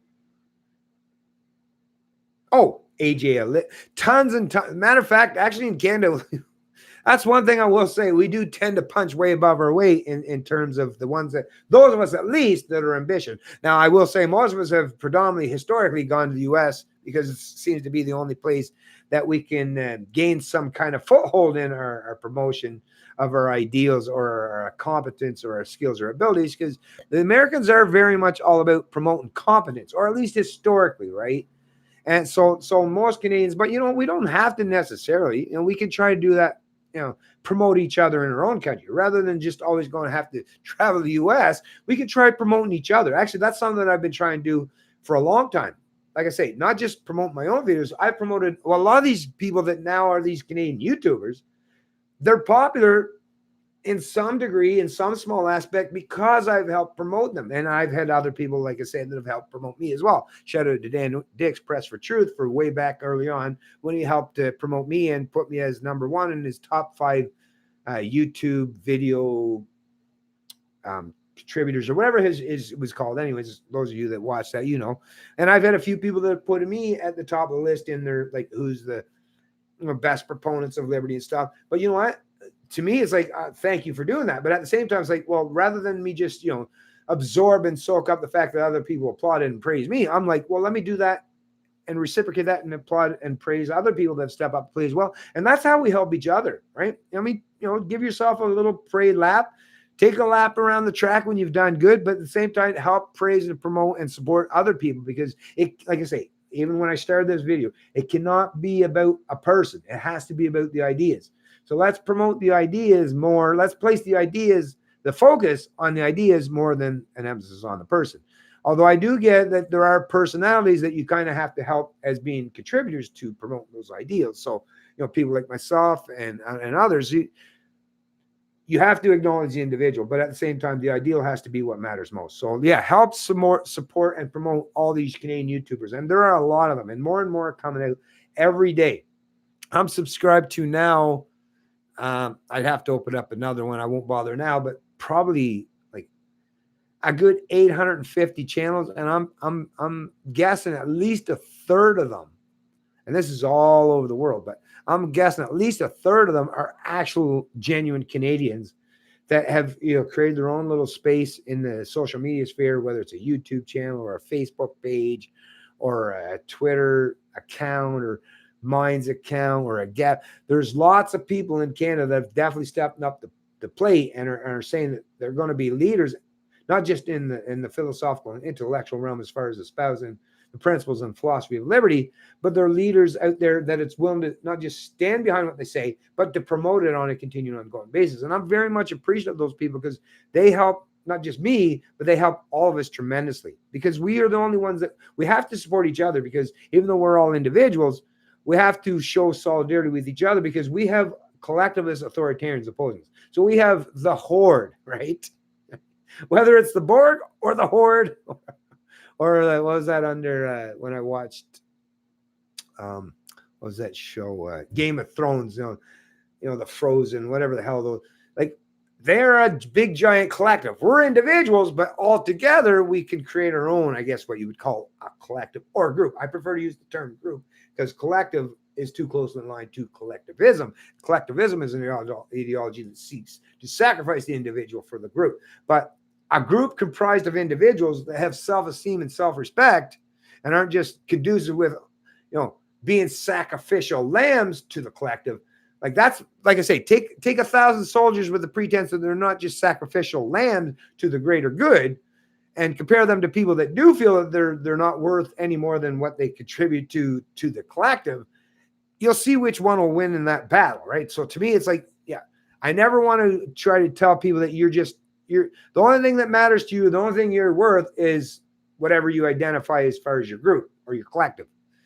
That puts you in a position that gives you a lot of, or a great amount of disadvantage economically and socially, and even psychologically. I want you to respect yourself as the individual, but acknowledge that you also contribute to a group. You as an individual helps contribute to a group. The emphasis is on you because you're helping sustain the group. Whereas if you place the emphasis on the group over you as the individual, what does that mean for you? You're an individual. None of us are a collectivist. We're all individuals. So what does it do for a psychology when someone tells you you're only as good as what your group represents? You're functioning from a really, really weird realm in your psychology then, right? But if your group says that we have a tremendous amount of respect for each and every one of you as individuals, now you're functioning from a realm of proper psychology, of a healthy self-esteem and self-regard, where you're not going to be easily conformed to some greater ideal where you're like, yeah, I don't care. Who cares what I am? Just make me part of the group. You don't want to be one of those people, folks. Trust me. It sounds good in theory. Oh, please just let me surround myself with a group. But once you've done that, you've literally given up who you are as an individual. Then all you are now is just a representation or a clone of the group. Not a good place to be. Never has been. And I've been on both sides of that equation throughout the course of my life. It's like, I don't ever want to be just a representation of the collective or the group. I want people to acknowledge that I'm an individual, and you should too. Sorry, a little bit of a tyrant or a tirade again, folks, but I'm sure you're all familiar with the fact that I do that from time to time. What's going on, the Canadian Report? Brilliant. You'd make a fine MP. Well, I sure hope so. Although I think that's the thing. Well, I'll have to have a lot of discussions with, hopefully, like I said, hopefully someone that's a representative of the PBC reach out to me here on Monday or so. But I just want to iron out all the wrinkles and say that I'm not going to stop being who I am. That's the thing. So are you willing? I know Maxime said he's willing to allow people to say what they've got to say, but I want to make sure that he's willing to allow me to be who I am. And if he is, because once again, I'm a big fan of Maxime. He's a good man. He seems like a good man. I'm not an ideologue. I'm not a cultist. I'm not going to yield, and I'm not going to call him like my boss, even if he was my boss.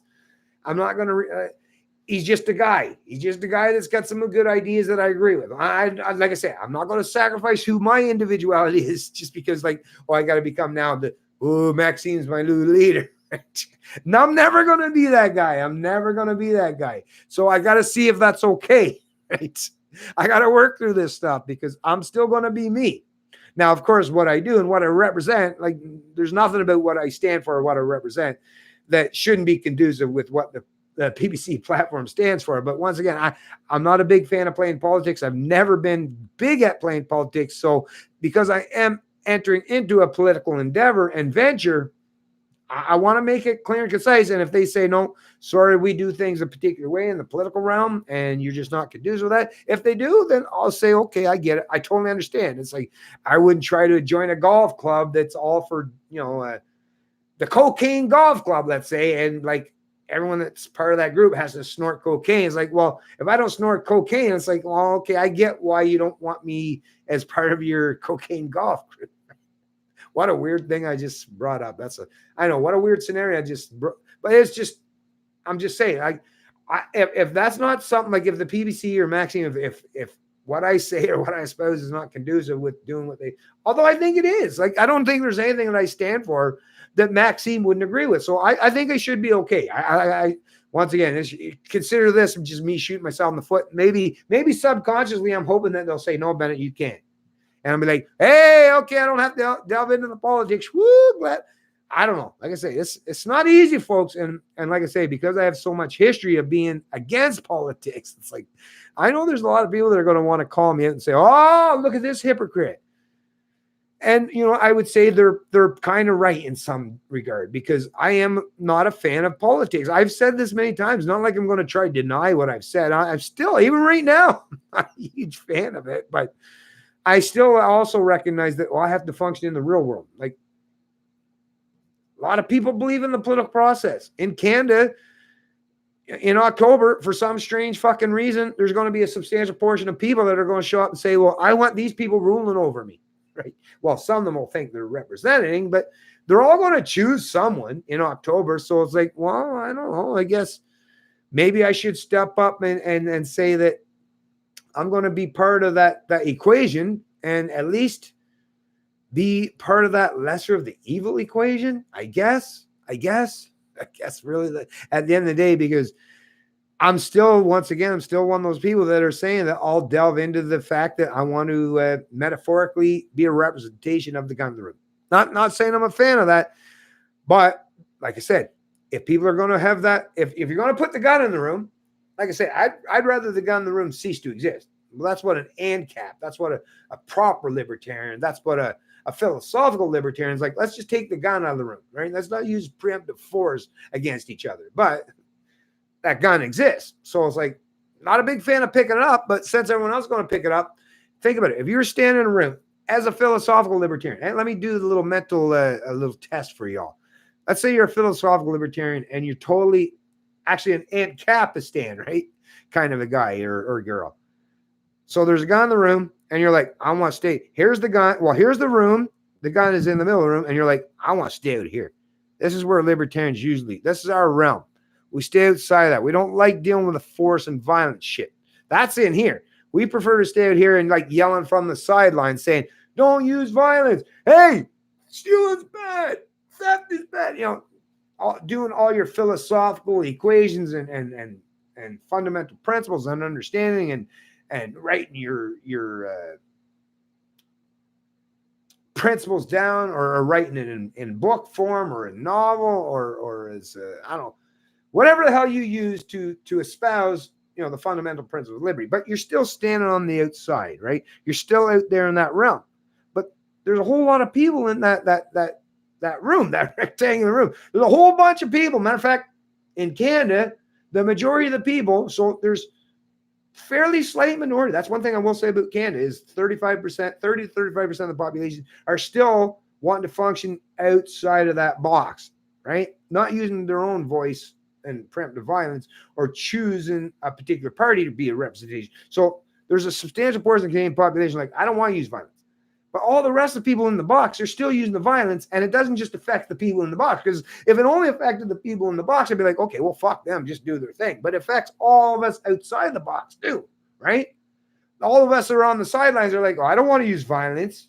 I'm not a fan of government. I'm not a fan of using the government, the big mystical gun in the room against other people. But they're all going to use it not just against each other, but they're also pointing at those of us that are outside that box. It's like, well, what do?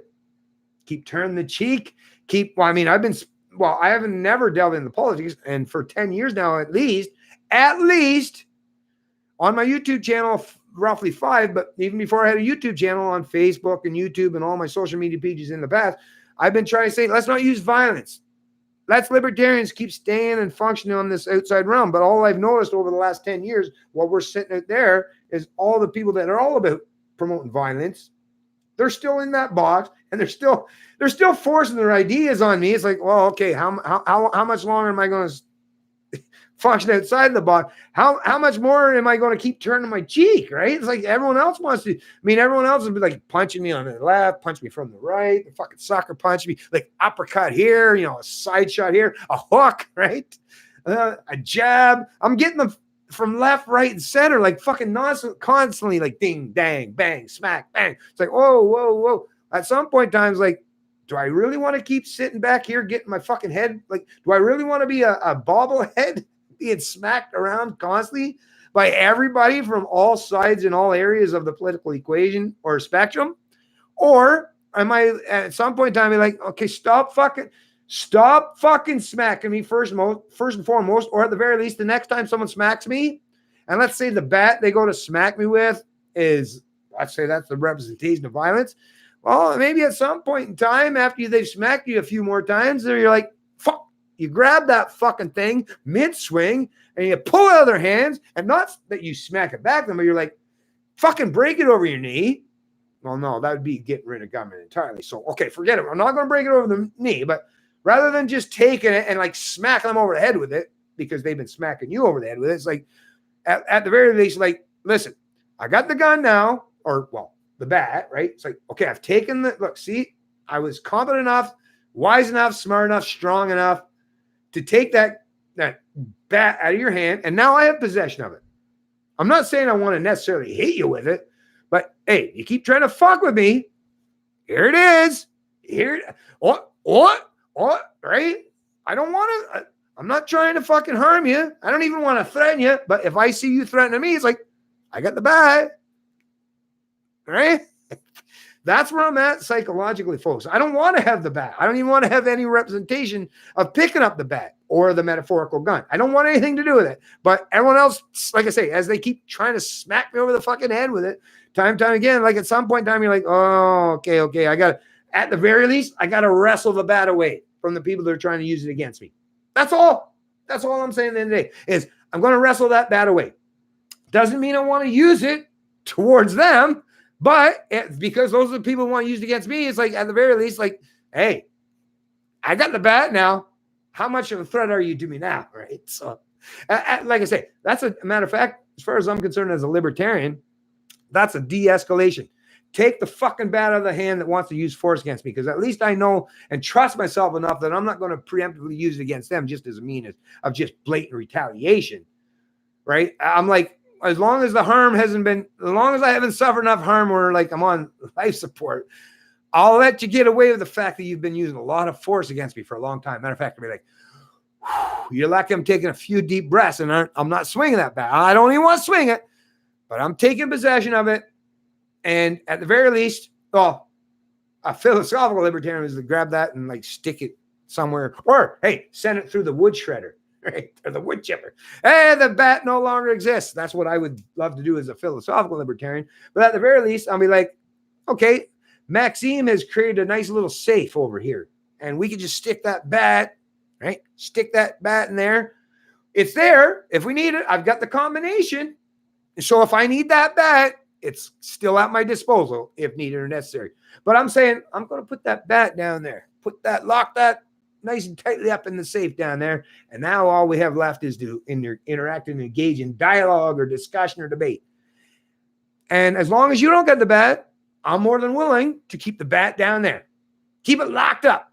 Because since you don't have the bat, if you can't use force against me, let's leave that bat down there. Matter of fact, that's the best way. And if we leave that bat down there long enough, and the bat is government, remember, let's keep this in mind, folks. If we leave that bat down there long enough and we start interacting and engaging with each other, using our verbal skills, right, and negotiation tactics and processes, maybe eventually, enough of us, maybe if we can do that for a generation or two, maybe enough of us will realize that, the fucking gun, I forgot all about the gun or the bat. It's like, oh shit, that's right too. We don't necessarily need the bat. Holy shit. We figured out a whole new way to deal with each other in the social and economic realm. And it's called, contracts, negotiation, right? The free market of ideas, right? And we don't need that bat. So you know what? Let's leave that safe locked. Matter of fact, here's an idea. Now that we all realize that, hey, look, we didn't need that bat all along. Yeah, the passive, sure, they love using the bat. It create a lot of force for certain people to use to implement their own ideas. But like now that we've realized that we don't necessarily need the bat, well, maybe luckily or hopefully I'll slip the combination to someone someday and say, hey, don't let everyone else you're doing this, but hey, pull that bat out of the combination, put the combination in, pull that bat out there and send it through the wood shredder. And let's just forget about the fact that we had a bat ever, right? Let's just shred the bat. Let's chip it. We'll make a whole new sheet of aspenite with it. And we'll just forget about the fact, we'll use it for something that's productive, right? And forget about the fact that we use that bat as a means to an end prior to that, right? Wouldn't that be a great way? That's actually what humanity is going to actually advance to at some point in time. As long as our intellectual endeavors flourish and the authoritarians get sent packing and no longer have that power position of authority. Yeah, you wonder why I have to drink a few times, folks. As you know, I talk a lot, so my throat tends to get dry. But think about it. Was that not a pretty good metaphorical representation? Is like, I don't want to use the bat. I'm just hoping that some of us will be able to put that bat away long enough that people will no longer be looking to use the bat or the metaphorical gun in the room against each other. And we'll learn to just get back to the old tried and true method of just bartering or negotiating, right? The free market fundamental aspects that has served us so well for humanity. That's actually what has actually created all of the prosperity that we all benefit from is free market of ideas. Force, I mean, the benefits that you've ever attained as a result or a consequence of using force, you know that I mean, you might have gained an immediate benefit or immediate gratification from using preemptive force or violence against someone. But then after that, you knew that there was someone that might use that against you. So you actually had more hardship and more psychological hardship imposed upon you by sheer use force as an ultimate means to an end. Removing the ability for all of us to keep using that gun or that bat against each other on a continuing ongoing basis. And once again, the only time that bat should ever be taken out is to use against someone that's trying to impose their will or their edicts on us, whether they're a domestic, like participant in our so-called democracy or an external threat from a foreign country. That's the only time the bat should ever come in. All I'm saying is when someone uses violence or force against you preemptively, the only time the bat, and once again, it's about not escalating tension, not escalating violence, but as a means to prevent that other person from using preemptive force or violence against you. So de-escalate. So if someone was trying to use violence against me, and this has actually happened many times in my life, and I've had to kick a few asses over the course of my life, but it's not that I've done it. Like after I've beaten them, they're down, and I've had this happen where like they're down on the ground, I've knocked them out, or I've got them pinned, and maybe in a headlock, maybe doing a little chokehold or something. At the end of the day, it's like, are you done? Because really, at the end of the day, when I'm doing that stuff, it's like, and I'm in a physical confrontation with someone that has used preemptive violence towards me, all I want to do is make sure that they're not going to use any more violence against me. So I'm not going to escalate my amount of violence beyond what I need to prevent them from using violence against me. I'm not going to kill someone. If that person isn't isn't trying to necessarily kill me. They're just trying to punch me per se.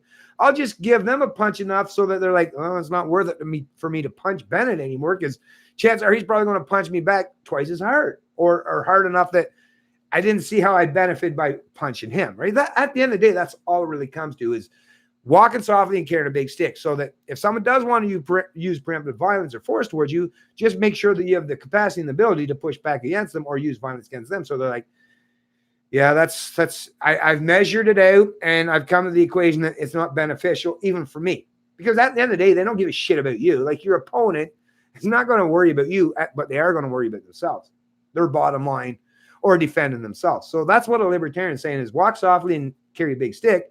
And the minute someone tries to use preemptive violence towards you, and like I say, I've tried to explain it, and I've done a pretty good job. And like I say, in my videos, I've got 980 some of them out there saying that I don't want to use violence. But hey, if you fuckers keep wanting to use violence against me, and the government is a big giant monopoly of force or violence, is, well, the only thing I can do is, at the very least, I guess you've left me with no choice now, is to step up and say, I'm not going to necessarily pick up that weapon to point it against you, but I'm going to grab it, take it out of your fucking hands, and I'm going to take possession of it. And we'll see how that plays out. And trust me, in my hands, all of society, no matter where you come from, because I'm a principled person, at the very least, like I say, it goes down here and doesn't get used for anything other than when you're trying to use violence or force or impose your will or mandates or edicts on me.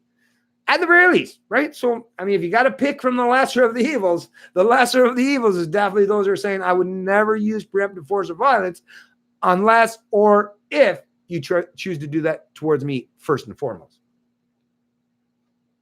What do you think, folks? I'm just, like I say, I'm just spewing it out there, just spreading my ideas and thinking out loud.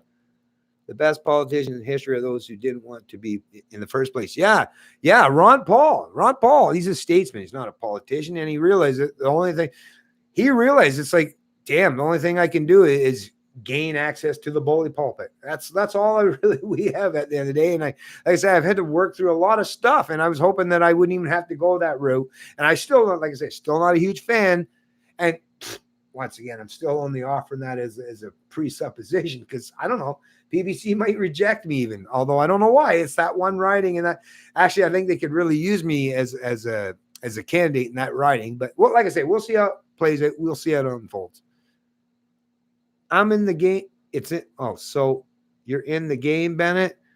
Well, not necessarily in the game. Well, actually, no, I don't have to answer that because I pretty much explained that. But not a big fan of the game, because, like I say, I'll still speak what I got to speak. I'm going to still be honest with people.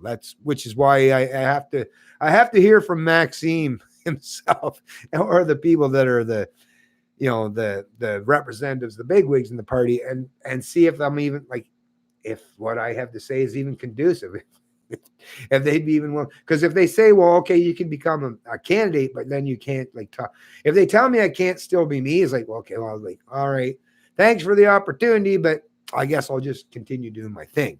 Because, yeah, I'm not looking to play a game. I'm not a fan of the game.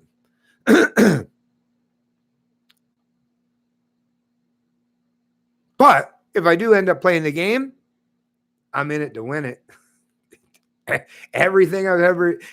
A game, what is a game? It's a competition, right? If you're in a game, you're competing in some way. So if I go into any competitive adventure, I don't go in it just like... I've never gone in it just for the sheer fact that I want to be a participant, right? No, if I'm going to play a game, I'm in it to win it. That's what I am. Like I say, I do have. It's not like I've ever denied that. I've always telecasted to everyone, I am in it to win it. Like I say, in the social realm, in the intellectual realm, in the economic, I'm in it to win it. I don't, and it's not against other people, like at their expense.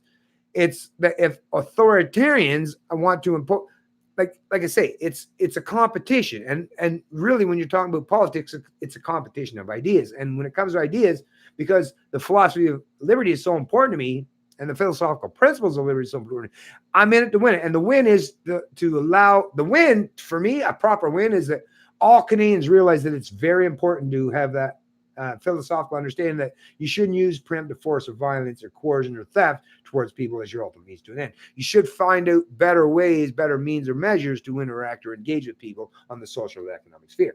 That's what I'm saying. And that's what a win is to me. It's not like I got someone pinned down. A win to me is like, I'll do my lap when it's like, I'll do my lap, my parade lap, when Canadians, or at least a substantial portion of Canadians, are like, yeah, I want people to live their own lives and not use preemptive force or violence, coercion, or theft towards people. Then that's a win. That's a fucking big time win in the battle of idea realm, in the philosophical realm.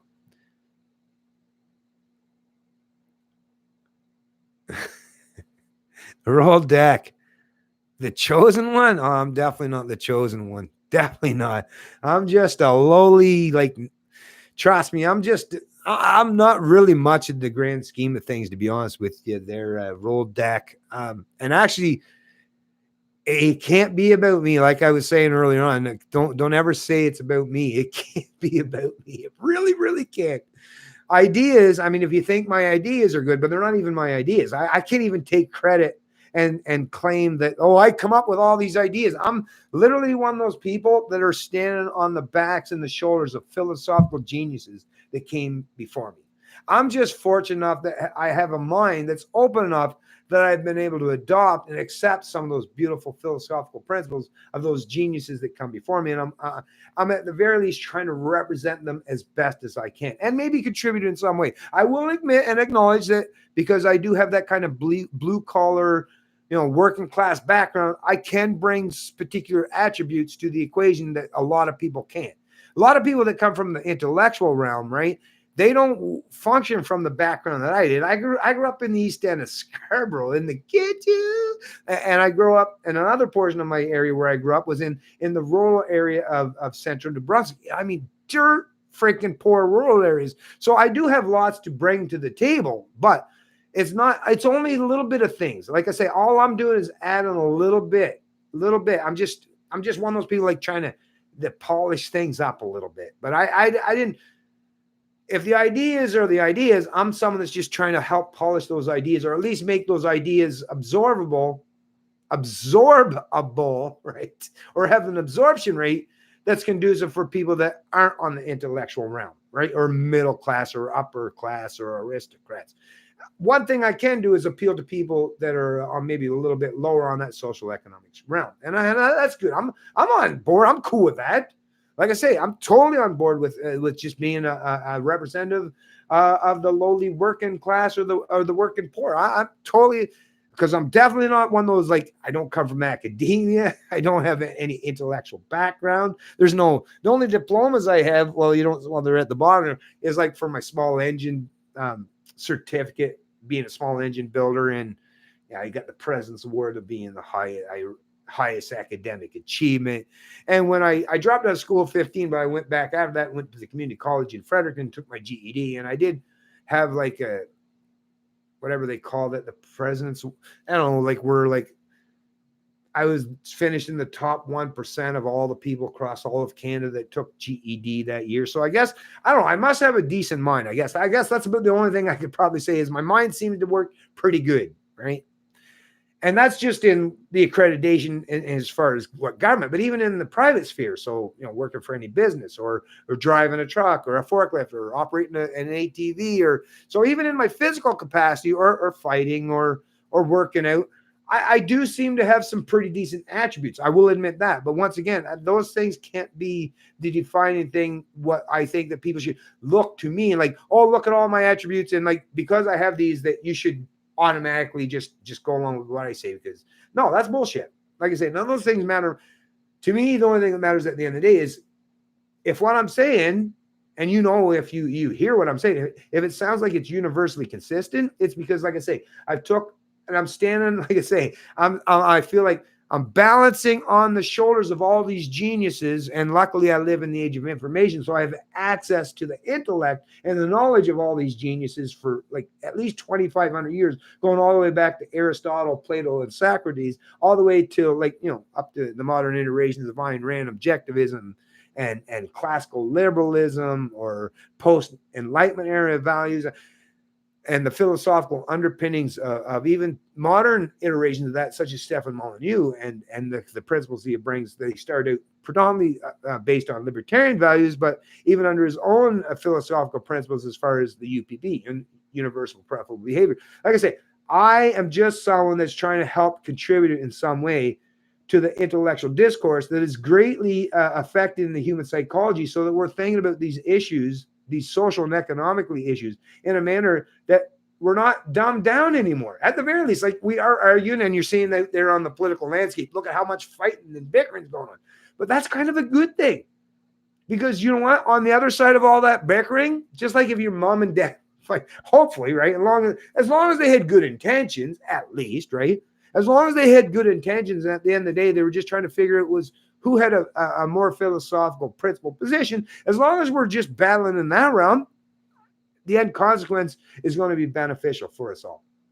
So it's not good right now, not good functioning in this environment where, like I say, authoritarian mommy and authoritarian daddy are fighting nonstop, the left versus the right. That's what it is, basically, psychologically, is the left versus right. Is authoritarian mommy and authoritarian daddy fighting all the time. Should you all be all about compassion and empathy or altruism, or should you be all about being productive and security and protecting? And no, it should, like I say, the proper conversation is, it's not a one size fits all approach. It's like, let's pick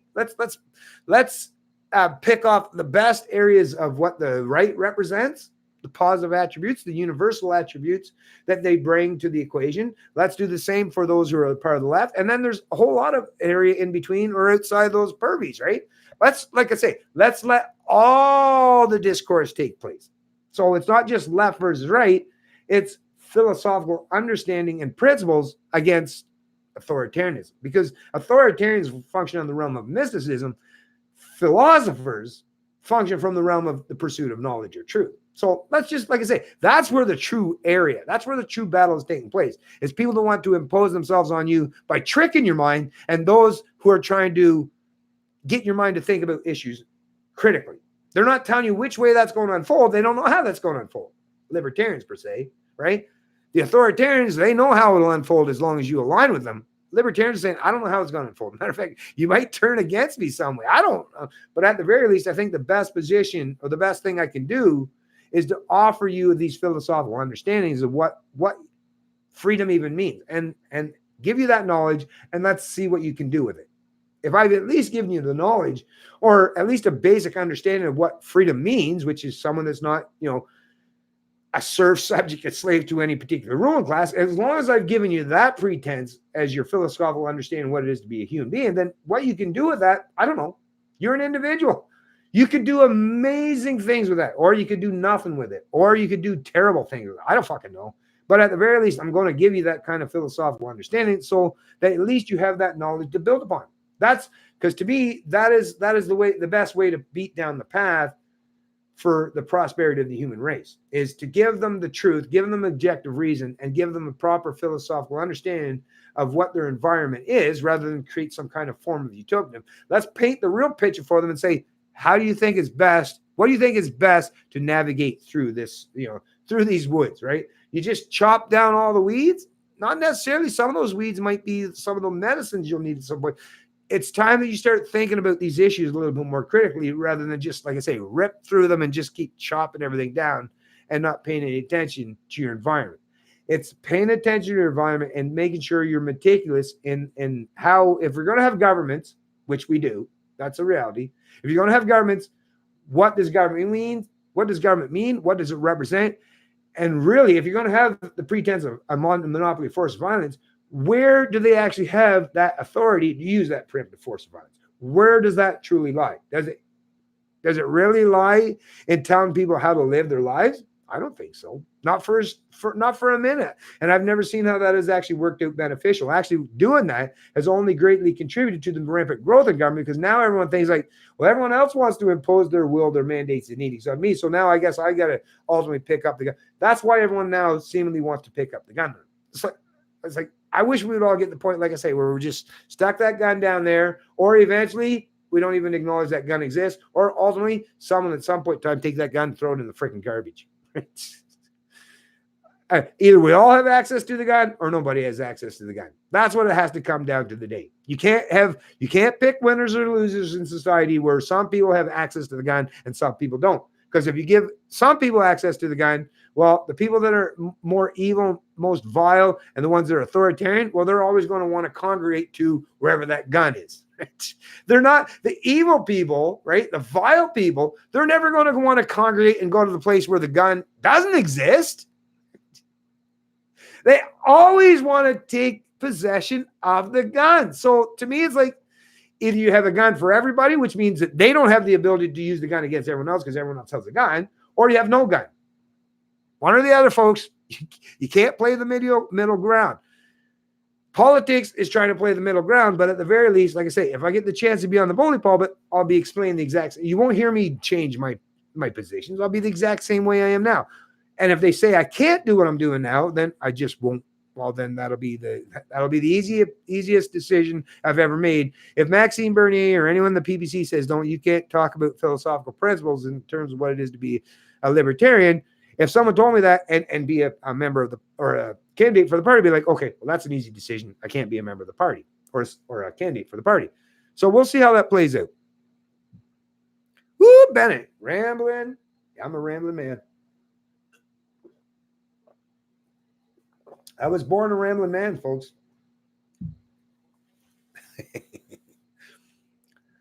And I need a haircut again, too, by the way. Got to get a haircut. I should have had that done for today, actually, because it's a bit of a important video. Oh, the Canadian Report. Let's all vote for a guy who couldn't take losing the leadership of his party. Oh, look, Andre Corbell. We have a Maxime Bernier hater in the ranks here. Hey, you're more than welcome to say what you got to say. Just know that you'll have a few people that'll be able to push back against your narrative. Watch it. And chances are most of them are going to be pretty wise, and they'll be able to give you a real good pushback against that one. See what you got to offer them. Thanks, son of Rambo. Appreciate it. Move to Scarborough Southwest and kick Bill Blair in the nutsack at the ballot box. Oh, you know what? That's actually the point very great. Thanks for you pointing that out. Well, it's not Southwest, actually Southeast. I grew up in the Morningside, Kingston, Lawrence area. Danzig, right beside 205 and 207 Morningside. If you do a Google search, you look there. That Danzig area, that's where that big shooting happened. But it was even a bit of a get you when I was growing up in that place. But trust me, I have that's one of the ridings where I don't live there currently. But yeah, if I went back to the Scarborough riding, I actually have a lot of peeps that I think I could be a threat to the ruling establishment, in particular the Liberals there, because I've got a lot of credibility and a lot of support from people there that know who I am and understand me. Even back when I was a kid, before I even knew what the hell the term libertarian meant. Not a kid, but even as a young adult. I probably could have done a pretty good job as far as that in Scarborough, but it would have been in the southeast portion of it, unfortunately, because I was never West End. Well, I live with my girlfriend and her mother there at Victoria Park, but that was a little bit further. It was between Lawrence and Ellesmere. So I guess kind of. Well, once you get up towards Ellesmere and Shepherd Way, you're getting a little bit more to the northern part of Scarborough. So not necessarily southwestern. I'm sure you'd probably talk down around Queen Street Queen Street's actually, you're down a little further there. So Victoria Park and Kingston Road or Lawrence-ish or Danforth area, I would assume you're talking about their Port of Fire. Just guessing anyways. And I say that so you know, yeah, I know Scarborough inside and out, man. That's my old stomping ground, like I say.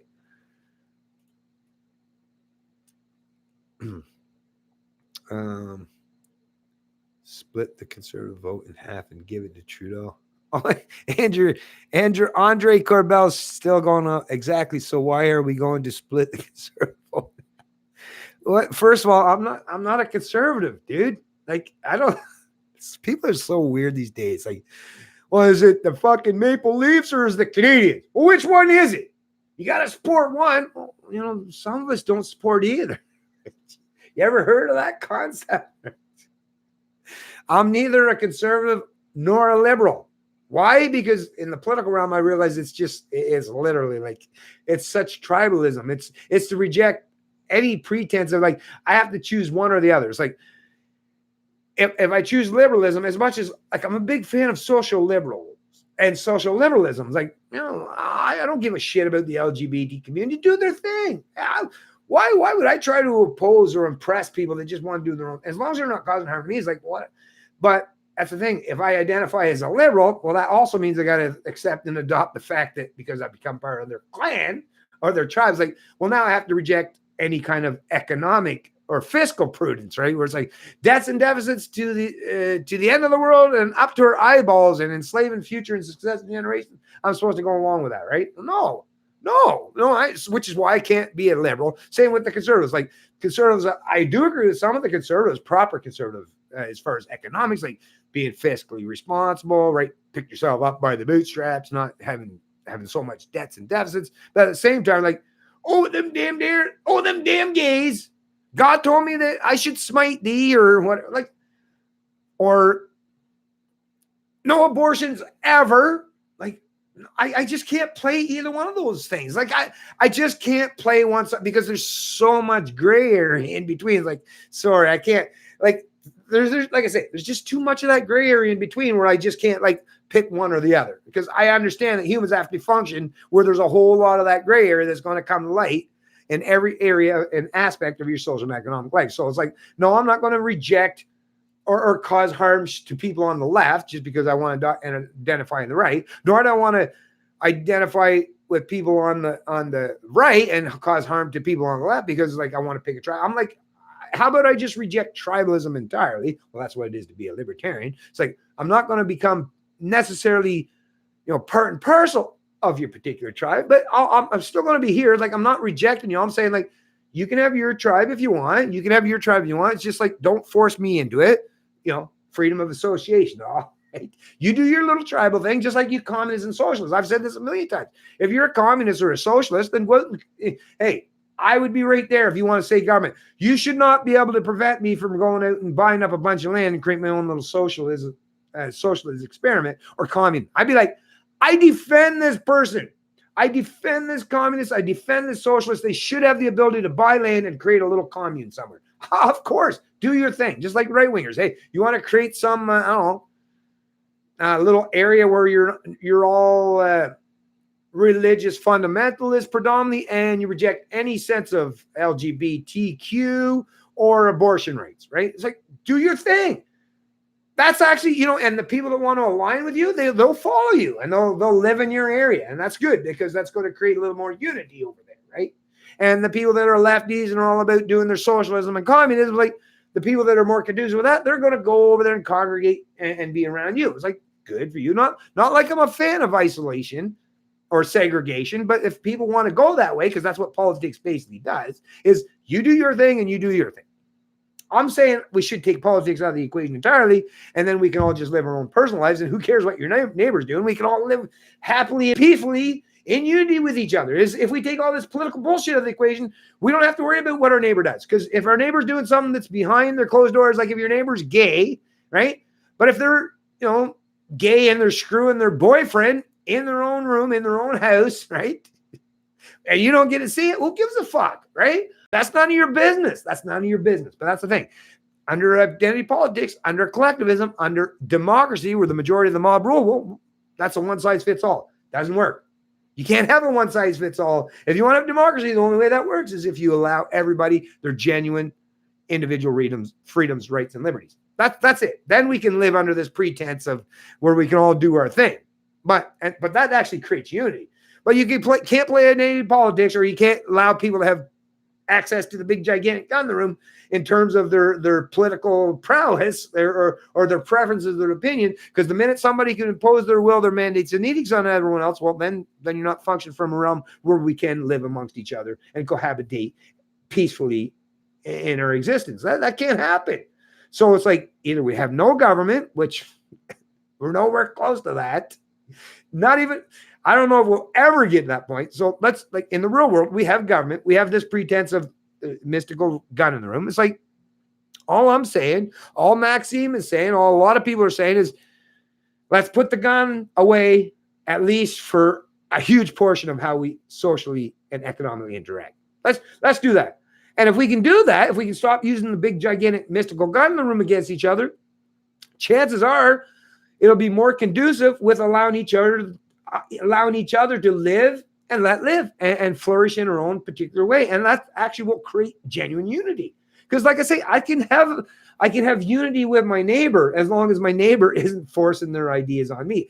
I can love my neighbor, right? As long as they don't have the pretense to force their shit on me. But the minute my neighbor has the pretense to force their shit on me, now all of a sudden you've created an area where I should now have an adversarial relationship with my neighbor. That's a terrible position to function from. I don't want to be in an adversarial position with my neighbor. Matter of fact, especially if I don't know my neighbor. That's the thing in these big urban centers. Most of you don't even know your neighbors. So you just presume. They might not be using violence against you like government. They might not even be voting, right? So they might be just damn good people, but you don't know that. But because the political process basically places that and implants that and embeds that in our mind, where now everybody's trying to impose their ideas, their mandates, their wills, their edicts on each other. Well, now you're disgruntled. And you have this collective identity thing where you're like, oh, that person, well, they look like someone that I would associate with someone that's in a particular side of the political persuasion that I hate or I loathe, that are or my opponent or my enemy. What a terrible, like I say, what a terrible way to function in this world. We got to take away that metaphorical gun and, like I say, and leave it in the drawer. It's not going to be destroyed. That's bullshit. It's not going to be destroyed anytime. But like I say, keep it tucked away in the drawer until it's actually deemed needed and necessary. And like I say, if we can do that, if we can at least do that, I'd like to get rid of it eventually. But until we figure out a way to get rid of that metaphorical gun eventually, and like I say, that's a utopian concept that's not a reflection of reality. So until we have got to that point, let's at least, like I say, let's get all the adults to say, let's keep that gun in the drawer and locked up, and let's just talk with each other. Let's engage, let's interact, let's break down things, let's have some dialogue, and we'll be able to figure it out. That's all I'm saying at the end of the day. Sorry, let me check the time, folks. I've been on a tirade here. So I've already gone 2 hours. Thanks, everyone. I'm going to, although I will say, if you do want, like if you have something that you really want to ask me, if you do a super chat, it shows up highlighted and I'll notice it right away. Doesn't mean that I'm not going to answer your question, because as much as I'm a big proponent of capitalism and the free market and everything, I still give freebies all the time, obviously. So yeah, I'll still answer a question. It's not like I'm just going to say that if you don't pay me, then you're not deemed worthy of anything. No, but I also acknowledge that I have to be able to sustain myself too. So every once in a while, I'll throw in a bone. Every once in a while, it's okay. But if you can't, that's cool. I'm totally fine with that. But I will check some of these comments in the comment section.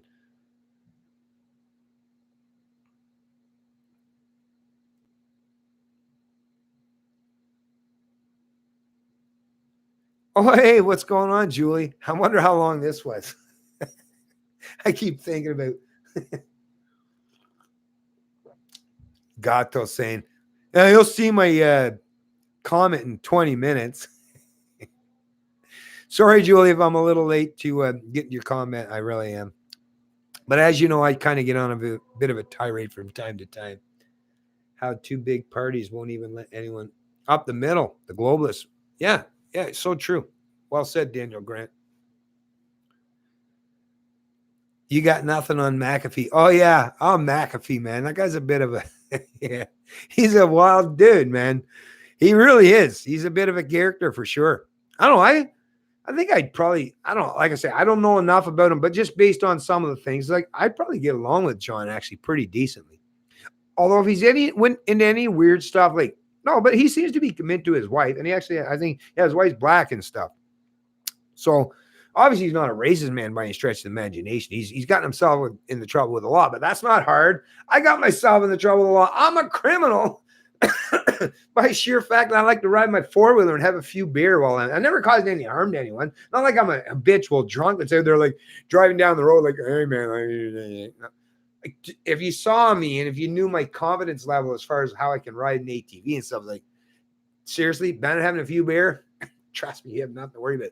Matter of fact, you'd be greatly pleased and pleasantly surprised in how fucking skillful I am in operating machinery, and not just four-wheelers and sleds and motorcycles, but cars and trucks and B trains. And I just love machines. I'm a guy, for crying out loud, right? I love machines. I never go out to do anything to cause any harm to anyone, for fuck's sakes. I like to have a little fun. But that's the thing, in this modern goddamn world we live in today, fun is like, it's a 4-letter word. It's not 3 anymore. It's a 4-letter word. Somehow it's like to be, railed against. That's a weird, because like I said, humans would have never advanced to the point where we are today if all the people that were adventurous or tried to step outside the box were restricted or contained and prevented from doing so. Like I say, we'd all still be living in fucking caves with no fire if it wasn't for someone willing to do something that wasn't typical for the day, right? Or typical for everyone. Like, I don't want to fit in. I've never wanted to fit in. I never wanted to be just,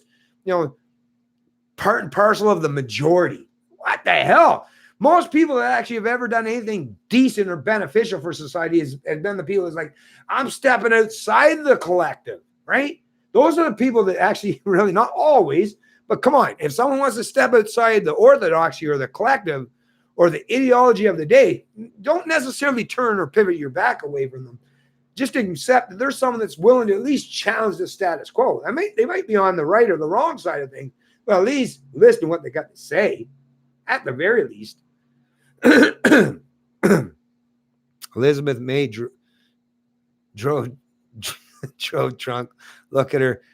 Yeah, statement. Hey, I've driven what would be considered drunk, although it's not, but anything, now if you're 0.08, right, you're considered drunk, impaired, drunk, whatever. They all consider the same shit if you're impaired, right? It's like, if you've ever blown over, or even now you can buy test, try it sometime.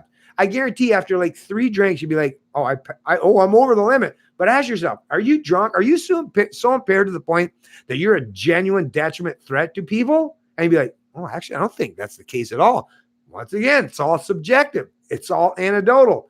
But nowadays, it's a one-size-fits-all approach. So, yeah, my whole life was completely upended. I lost my career. I lost my livelihood. I had to move away from my home, which, as a consequence, a lot of people ripped me off and stole my shit. Like, you have no idea the kind of hardships I've gone through because of these kind of corrective and collective punishments brought into and brought about by Mad Candidate, which, under the pretense of, they're trying to protect society from bad people. Like, really? That's the thing with these utopian collectivists. They're very authoritarian, and they think the more authoritarian they are, that they'll somehow protect people from bad actors. Like, no, actually, you haven't protected. You'll see there's still going to be those evil people. Those vile people will still do their thing. All you've done is cause harm to people that aren't evil or aren't vile, but we just did something that you don't necessarily agree with. That's all. I've had a few drinks, and I've driven, like I say, a 4-wheeler, an off-road truck. I've actually, even on the street, I'll even admit that I have had even a cup of beer and driven a personal vehicle. I won't lie. I won't deny the fact that I've ever done that. But was I ever a threat? No, ever, never. And actually, my whole history, it's all right there. It's all proof. I've never caused harm to anyone, even if I had a couple chuggies. But once again, the collective punishment says that because there are some people that will do that, we got to punish everyone. What a fucking stupid way. Now you've caused me to place myself in the position where I don't hold myself to any particular higher standard anymore because, you've told me I'm no better than the drunk, right? The drunkard. If you're treating me the same as the drunkard that goes out and kills the family of 4, why would I want to hold myself to any higher standard? You're telling society that I'm the same as that person and I should be treated the same. So I was like, well, fuck, I guess I might as well be the same, right? Which I haven't done that, actually. I still try to hold myself to a higher standard. But society, based on these preemptive or mandatory minimum punishment, they're saying, we got to cause people like Bennett to feel the same way as the people that have caused harm to people. It's like, I don't know. You're fucking with a whole lot of people's psychology and destroying their healthy psychology and their self-esteem for nothing more than your pretense of some false sense of security. Because, there's still going to be some drunk asshole, some fucking piece of shit loser that don't give a fuck about rules or criminality or laws, still going to go out and fuck people up. Still going to cause a lot of harm out there. But I guess you can feel safe and secure in the fact that Mad has got you covered, right? How's that working out for you? So far, it hasn't worked out so well. I see it's actually caused way more harm than it's ever done any good, to be honest with you. Please run for the, I'm trying, Greg Moffat, for the office of the PPC party. Me and a group will financially support you. Oh, that's awesome, Greg Moffat. Actually, I really appreciate that. And, you know, I really will need that if that happens. And I reached out, like I said, I already did. I was like, I had to run it through the wife. I had to talk to my sons, and I was like, should I? Because I've been so long, like, I don't know if I should, but I did. I actually left a message. I didn't have anyone I actually spoke to.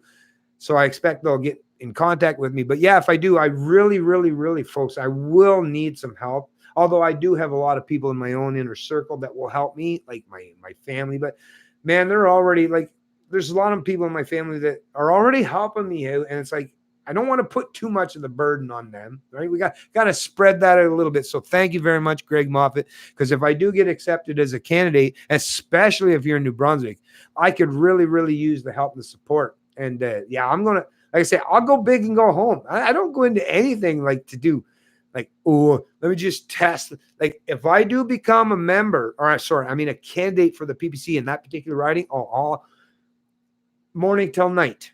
Well, I still do my videos. I'll still do my thing, but morning, I will make sure that I put my nose to the grindstone, and I will do everything that's humanly possible to not just promote the PPC party and the values and the principles that they stand for in the party position and the platform, but just talk to people. Let them lend me their ear and just let me talk about these things. Because I like I say, everyone that I've ever talked to in person, most people actually agree with me.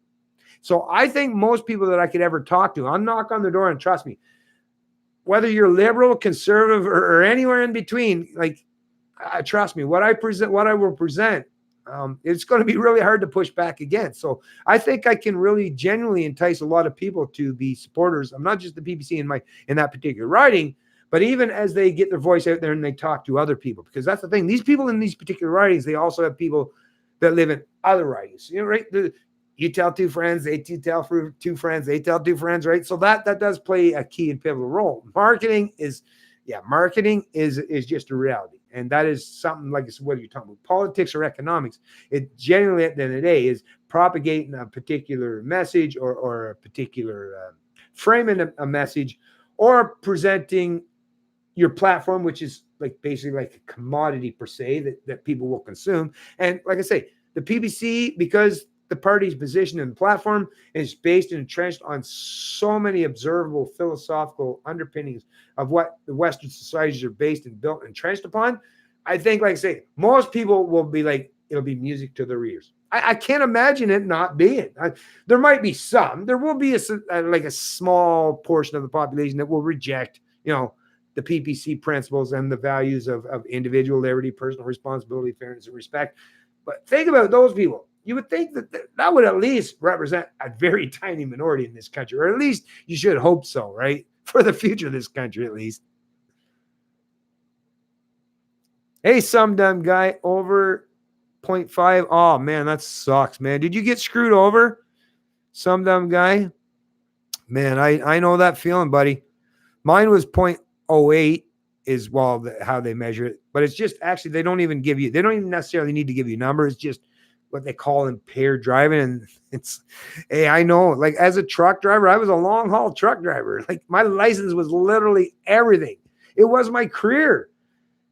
That's the thing that a lot of people, these mad representatives, they don't even take into account that if your license, your career, like, and when I'm driving the truck, never done anything. I don't drink not even one fucking beer. I swear to fuck. I won't even drink one beer, nor did I ever when I was driving a truck, like, down the highway, and I'm in charge of 80 or 90,000 pounds, 90,000 Canada, and on a tandem axle, 53-foot trailer, and 80,000 years. But never would I ever do that. But when I'm off on my own time, off in the fucking woods with my buddies out in the trails on my ATVs, like, yeah, I like to have a couple. But that doesn't mean when I'm out there on my truck and being a personally responsible human being out there, on the highways, I'm a very responsible person. But yeah, like this person saying is, based on mandatory minimum and these preemptive rules that the central planners have congregated or created, not congregated, created or conjured up, is, yeah, now you can be punished and fortunately, hopefully there's some young or some dumb guy, hopefully that you're not a truck driver and you'll probably have to still go through a lot of hell. But why? But why? Like, my immediate question would be, did you cause harm to someone? Because if there was no victim, then to me, there should be no crime. Under English or British common law, historically, nothing would have ever been deemed criminal in nature unless there was a crime involved, which means there had to be a victim. Nowadays, they've completely circumvented and upended what it means to even be a crime.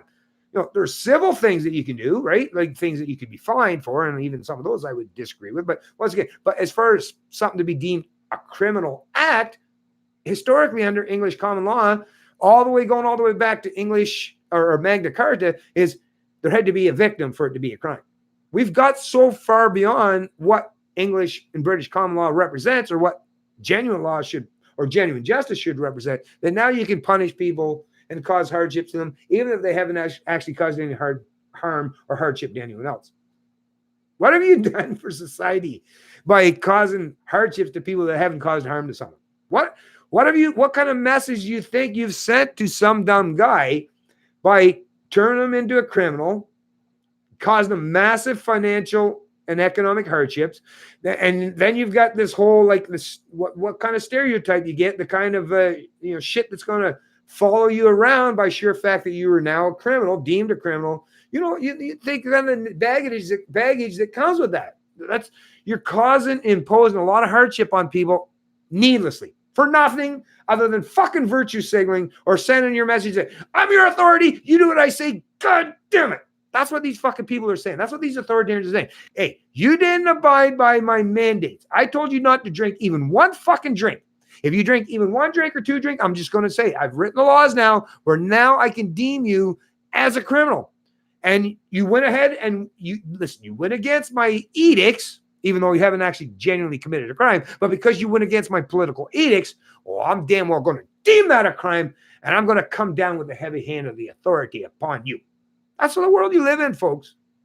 And that's what they do. Now, if you kiss their ass or if you give them tens of thousands of dollars, there's some people that have been charged with impaired driving and were much worse off than having a few beer like I had in my four-wheeler, but they were let off because they had money, right? So they spent $10,000, $20,000 and they had a decent lawyer that they could pay that got them off hook, and maybe with a lesser charge, or they just did some community service in some way, or they did something, like I say, to put into some remediation agreement where they're like, okay, we'll get rid of the criminal charge.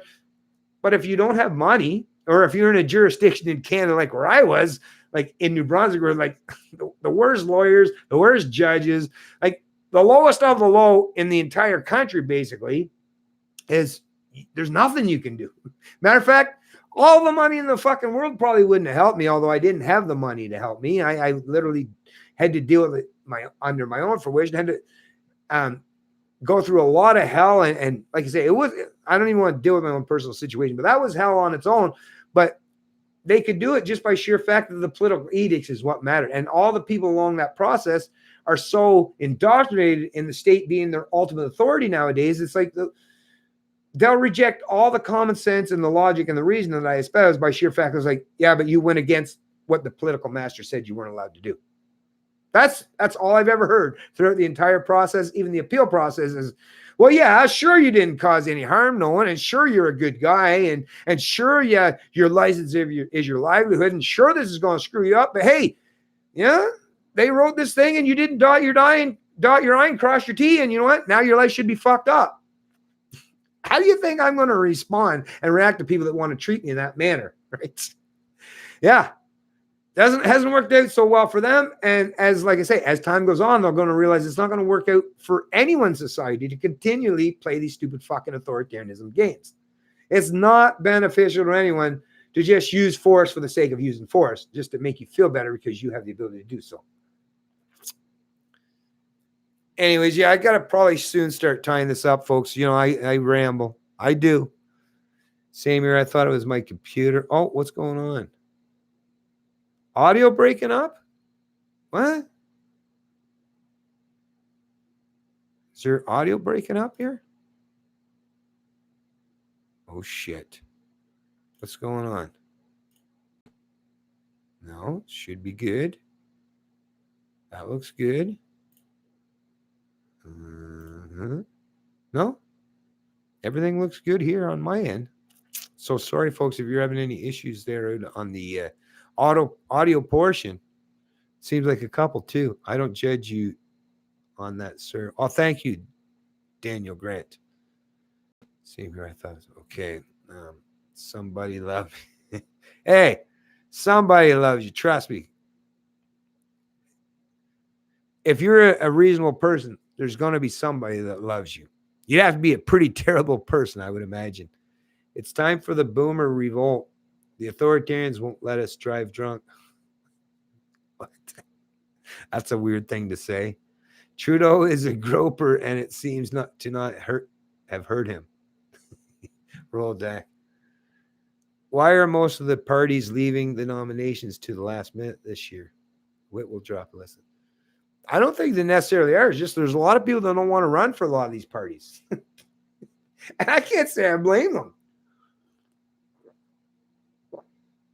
I mean, the Liberals, the NDP, and the NDippers in 2019, do you really want to be? I mean, like I say, even if you think you can get some short-term game out of that, if you think about the long-term game, yeah, you got to be real careful. And that's why I think a lot of people aren't willing to go along with these liberals or these environmentalists or these leftists, these authoritarian collectivists. I think even Canadians that are kind of fence sitters are like, no, I don't want to keep playing this game. Like I say, trust me.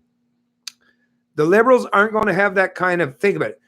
Yeah, they got lots of support from millennials or even some of the boomers or even us Gen Xers, I'll admit. But a lot of it would have been, not necessarily for me, because I definitely didn't vote for Trudeau. Yeah, I'm really proud to say that, folks. Didn't vote for anyone federally, to be honest with you. But it was the legalization, predominantly for the millennials. That was a big thing. But there was also that first past the post. Those were the two biggest promises that got, and I've seen that report not just from the people in the established media, but even some of those in the alternative media. It was those two files. It was those two initiatives that got a substantial portion of the Canadian population off their asses to support the Liberal Party. But you think the Liberals, like the ones that showed up to vote for Trudeau based on that he was going to legalize marijuana and give them freedom? Well, now that they've realized that actually it's only caused it to be more expensive, lower quality, right? Still, there's actually more charges, more criminal charges than there were prior to legalization. They, at least all these millennials that voted for the Liberals under the pretense of legalization, I'm sure they're at least disenfranchised and recognize that, yeah, fool me once, right?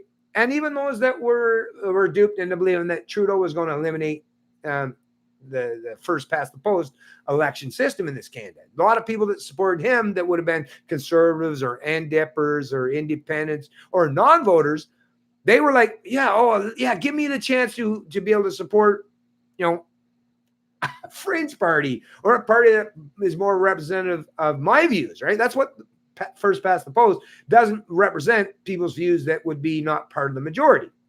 So the people that are, I guess, what they consider to be on the fringe or the minority in this country, they're like, give me a party that allows me to represent or allows them to represent my voice on the political stage. And Trudeau's like, well, no, we can't allow that. We might end up with people like Kelly Leach with their own party, is what he said, more or less, right? So yeah, I'm pretty sure the Liberals, I mean, some of them, if you work for government, they're still probably going to show up and vote for the Liberals, right?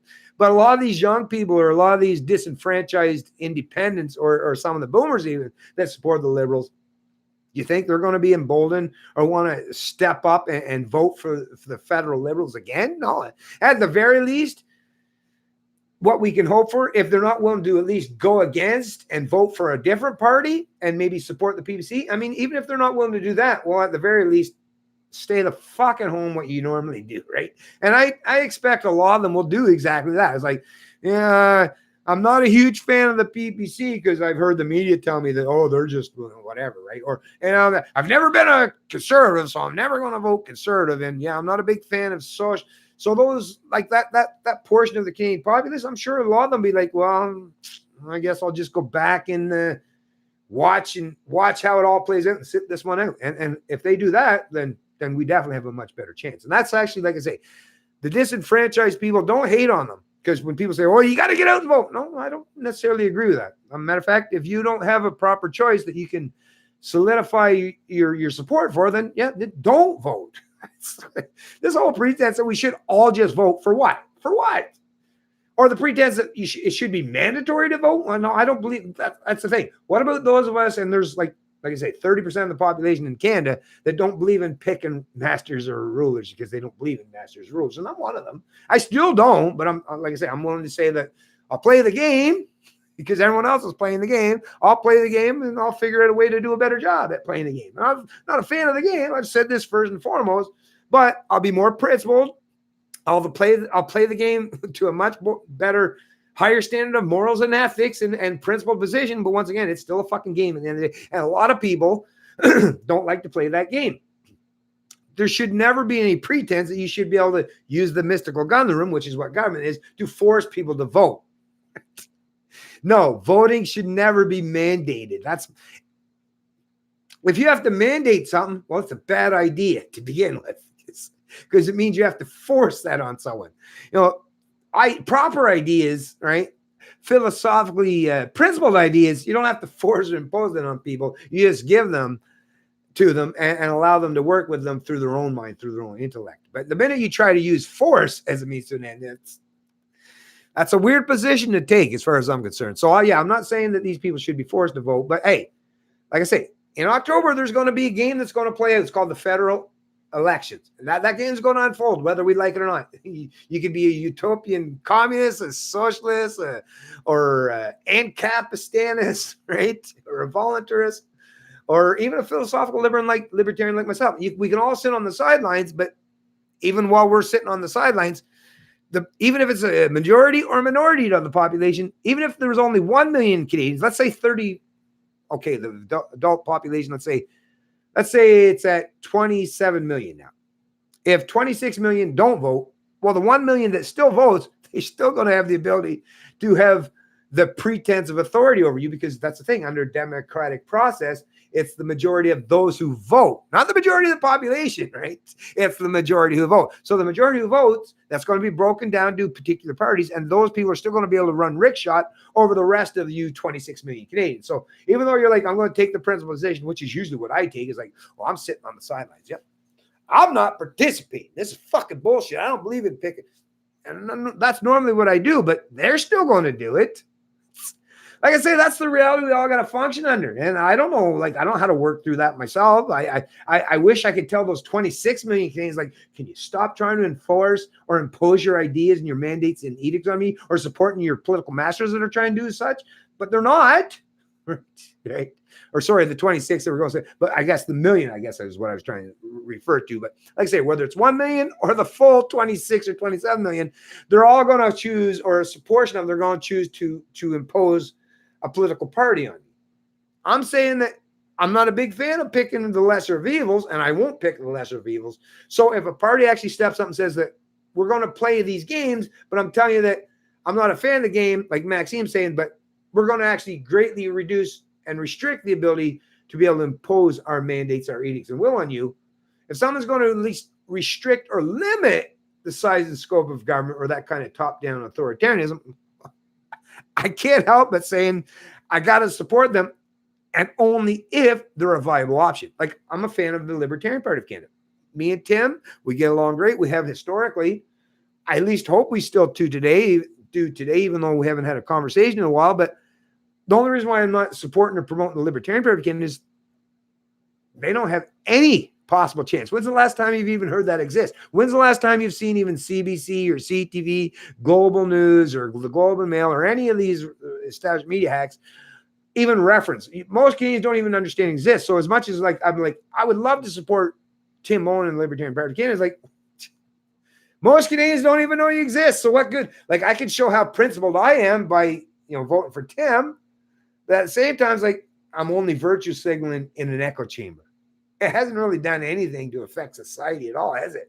It just makes us feel better and a little more solidarity with each other, which I want that. I actually do want that, which is why, like I say, when I put up my message in there, I want Tim Moen to know I tremendously respect that man.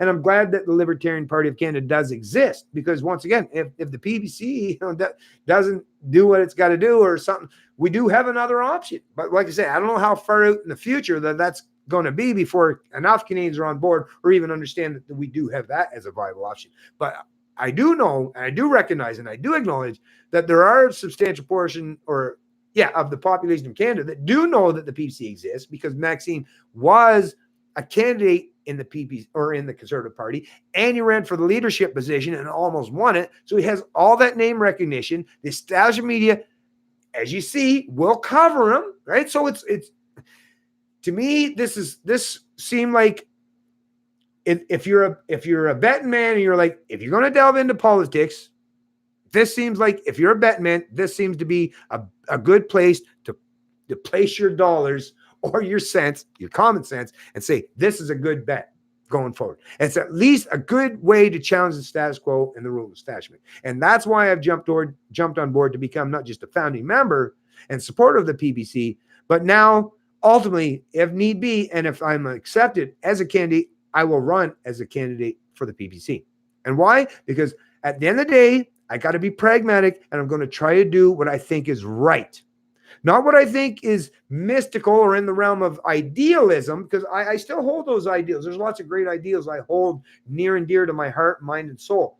But I have to be pragmatic enough to say that if I'm going to have any genuine effect, well, I'm doing an effect. I have an effect right now based on my videos, and that actually has so I have played an effect and I have played a role. But maybe I can even have a greater effect in another role by sheer fact that I can support at least someone who is standing there on the political stage and saying the kind of things that I think Canadians need to hear. Like I say, at the end of the day, it's all about having access to the bully pulpit, not about gaining power. I don't want power, and I'm sure Maxime is not necessarily looking for power, but he realizes that's the bully pulpit, and that's where most people are gathered around to listen to.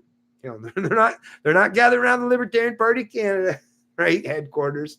They're not gathered around Tim Mullen's YouTube channel. No, most Canadians still get their messaging and their information from the ruling establishment and their media mouthpieces. So wherever their messages are coming from, or wherever they're focusing their attention on, well, I guess that's why I understand how important it is for us to at least be out there, so that if there's a spotlight being shone somewhere, that you at least are in the picture, right? Because if you're not in the picture, or if you're not being vocal in any way on that stage, well, nobody's even going to know you exist, other than the people in your own little community or your own little echo chamber. And at the end of the day, that's not going to do us a whole lot other than, showing solidarity with each other, which I love. I do love it. And it brings a lot of meaningness in my life to have all these beautiful people that I can talk to about these things on the philosophical sense. But on the political stage, like I say, it's there. It's going to unfold. October's going to happen. And the PPC is the one thing that's going to give us a viable option to at least push back against the status quo and start pivoting and heading back towards the direction of individual liberty rather than forced subjugation, indentured servitude, or collectivism. So whether you want to say that I'm being a little bit opportunistic, maybe in some way, in some regard, that might be true. Actually, that's an accusation that I think I would have to accept. But if my opportunistic mentality is all about creating more freedom, more liberty for everybody in Canada, regardless of your race, your skin color, your sex, or your ideological preferences per se, as long as it's to help create more individual liberty and allow that to flourish, then that's a good thing, right? I would suggest. Anyways, back to the chat. I know everyone's probably getting bored with me now. Trying to avoid everyone with a criminal record. Yeah. I can get that. Hey, if he does, then, like I say, I totally get it. Even though my criminal record only come to exist because I went against state edicts. I don't have a criminal record because I'm a criminal. That's the thing. But hey, if that's what they use, then it is what it is. I don't know. Not like I'll have any say in that, right? He's attacked by all sides, and he doesn't want to give his enemies more ammunition.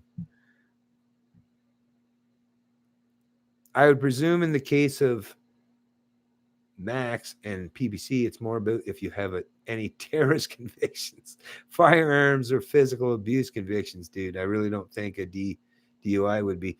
Well, I hope not, Vincent. Thanks for the, well, it shouldn't. You wouldn't think, right? I mean, like I say, any interaction I've had with the police has always been as a consequence of collective or preemptive punishment or authoritarianism. Never because I'm a criminal. It's just that, yeah, I don't go along with political edicts. Never have, never will. And if that makes me a criminal, then call me a fucking criminal. Like I say, I'll own that. I'll say it's a badge of honor. If you're a criminal, to be someone that cares about and stands in defense of people's individual rights, freedom, and liberty. If that deems me a criminal in modern Canada, then call me a criminal. Like I say, I'll own up to it. I'm a criminal. But yeah, I've never sought to cause harm to anyone that's not seeking to use harm towards me first and foremost. So, which is what the state is. So anytime you challenge the state, that's literally how you get a criminal record, is you're challenging the state, right? You're not respecting their authority. So I don't know. We'll see how it plays out. Like I say, either way, if I get accepted, that means I'll actually have to step up. But if I don't, well, I'll continue to do what I do. Like I say, no matter what, I'm just saying, I've at least said I'm willing to dip my toes in the water and try my best. And trust me, anyone that's known any time I've ever undertaken any endeavor or venture, when I say my best, yeah, I put my best foot forward. So I think I could greatly contribute. But if they don't think I can do so, or if they think I might not, function well in terms of how they're trying to go about things, I don't know. I'm not going to try to pretend or suggest that I know what's going on in their mind. I can't. I only know what's going on in my mind. But I'm going to give it a try. Like I said, I'm going to give it a shot. And it's out here. That's one thing. At least out here in this video, in this announcement, they won't be able to deny. And hey, if they do reject me, they'll have to give me a reason, and I'll make a video about it. Right? So I'll explain why I was rejected if I am rejected. If I'm accepted, you'll hear the reason why I was accepted. Well, I'm sure you wouldn't even necessarily need that. But then, like I say, then we'll be able to go forward and see what else I can bring to the table. What more I can offer? Because, like I say, I've got lots of thoughts. I've got lots of ambition. Usually don't care about focusing on the political realm. But, hey, if I can lend my intelligence in any way that's going to help in that area, well, I'm willing to do it. I'm willing to try it. Like I say, desperate times call for desperate measure, folks, and we are living in the age of desperation in terms of what we need to do to step up in defense of individual rights, freedom, and liberty. And as much as I really wish I would never have to get to this point, well, I am at this point, and like I say, we'll see how it pans out. I don't know. He knows that if he wins, it will be by a small margin. Yeah. Oh, yeah. Well, what's the thing with the first pass? Although you never know. I never try to predict the future because I just don't know what's going on in everyone's mind. I definitely don't trust polls. So how can you really test or measure the pulse of the nation? I don't know. You can't. You can kind of get some small gauge based on your own personal anecdotal experience, but then you don't know. Well, you might surround yourself with people that are more like-minded than you too. So that doesn't even necessarily mean that it's a representative. I don't know. It'll be what it is. Well, as long as things unfold properly, as long as there's no manipulation, as long as the votes are properly counted and it unfolds the way people actually chose the majority. But that's the other thing too, is the majority. There's a large, substantial portion of the population of Canada that will still align with big government policies because they're part and parcel of that. Like if you're one of the 4.1 million Canadians that work for government in some capacity, you don't really like Maxime, to be honest with you, right? Well, I mean, in your own personal life, you probably agree with almost everything that Maxime Bernier says. But once you recognize that if he implemented some of his policy positions or his platform, that it would greatly affect your bottom line in a negative manner, well, then all of a sudden, even though Maxime is completely principled and you would agree with him, you're like, well, I still can't vote with him because he'll affect my bottom line and my paycheck. So you always got to keep that in mind, folks. Most people just want to be left. Yes, Daniel Grant, I agree. Most people do. Many of my friends in Ontario like what you say. Remember, my friend, you resonate with the silent majority. Thanks, Greg. Yeah, actually, the silent majority is actually who I mostly try to appeal to. Political acolytes or the ideologues, like those people are like, oh, leave me alone, man. You guys are nuts, man. Whether they come from the left or the right, The fucking ideologues, they drive me nuts. They're like, would you stop? Would you start thinking about something critically? But yeah, it's that silent majority, like you say. Those are the people that I try to reach out to, which is why my YouTube platform to me has been predominantly the place that I want to reach them, not in the political realm. That's why I've rejected politics all along up until this point. It's like, this is where I can reach the silent majority. It really is. But once again, I realize that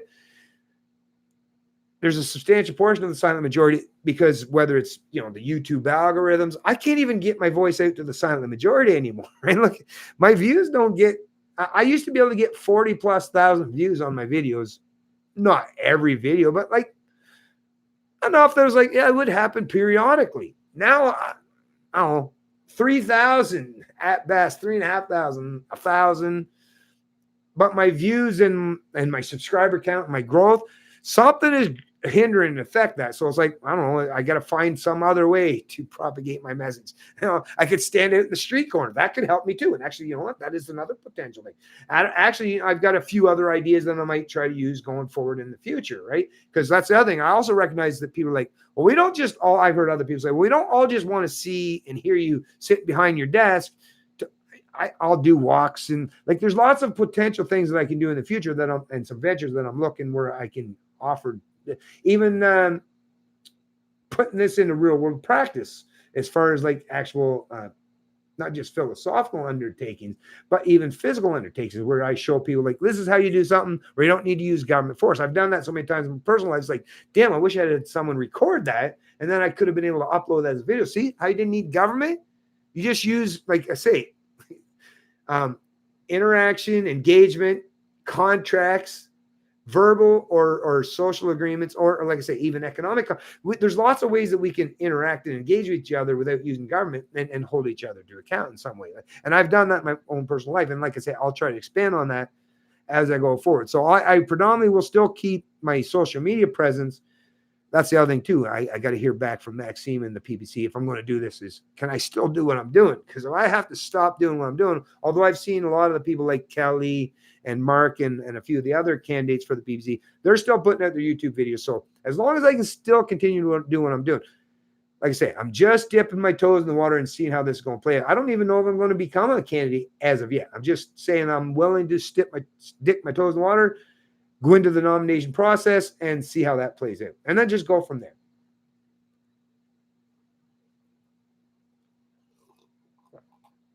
Anyways, folks, I'm going to scroll down here quick because I'm probably going to have to get off here soon. I don't like to make my videos go too long. I know people get sick of the fact that I ramble on, which I do tend to do. Conservative is done in Canada. Look at Ford. Every cut was reversed. Imagine burning. Yeah, Ford. Yeah, that's a thing. What it is everyone's got an excuse not to have to go through their own particular hardships because everyone else has the other ability to fuck them over. They do so. That's the thing. You either have to make it so that you have to do it at the federal level. You basically have to make it so that you lower tax rates, you give enough people enough freedoms on the federal level that it'll give them more ability to have more room to maneuver on the political level in the provincial level or even at the local level. Because, like I say, this is tremendously difficult to work through because Doug Ford, you try to cut, you know how many people, like I said, that 4.1 million people, and then by natural extension of all the people that are members of their family or part of that group, they all rely on that big government or those big government initiatives. So by that natural extension, there's going to be a lot of people that are going to push back against it, which is why you got to do it in a big sweeping motion and, starting at the very top, at the upper echelons of governance, which is at the federal level. If you start at there and say, I'm just going to give you lots of freedoms and see what you can do with that going forward. And then at the provincial level, those of you that you got to start supporting like members of particular parties or candidates or MPs at that level that it's going to allow universal freedoms, not picking winners or losers. Like I say, you have to create like actual principled positions and policy positions where everybody gets the ability to have more ability to function more freely in their social and economic realm. Not picking winners or losers or one side of the equation. Universal. So take away some of the rules, regulations, not reinvent them or tweak them or create new rules that give your particular side of the political equation, favor over the other. Is just give everyone more freedoms and see what they can do with that. That's what, and like I say, federal is the most centralized part of that. So at the federal level is where you really need to start about decentralizing that kind of top-down authoritarianism. Start that in the federal level, and hopefully that will trickle down to the provincial and the local level.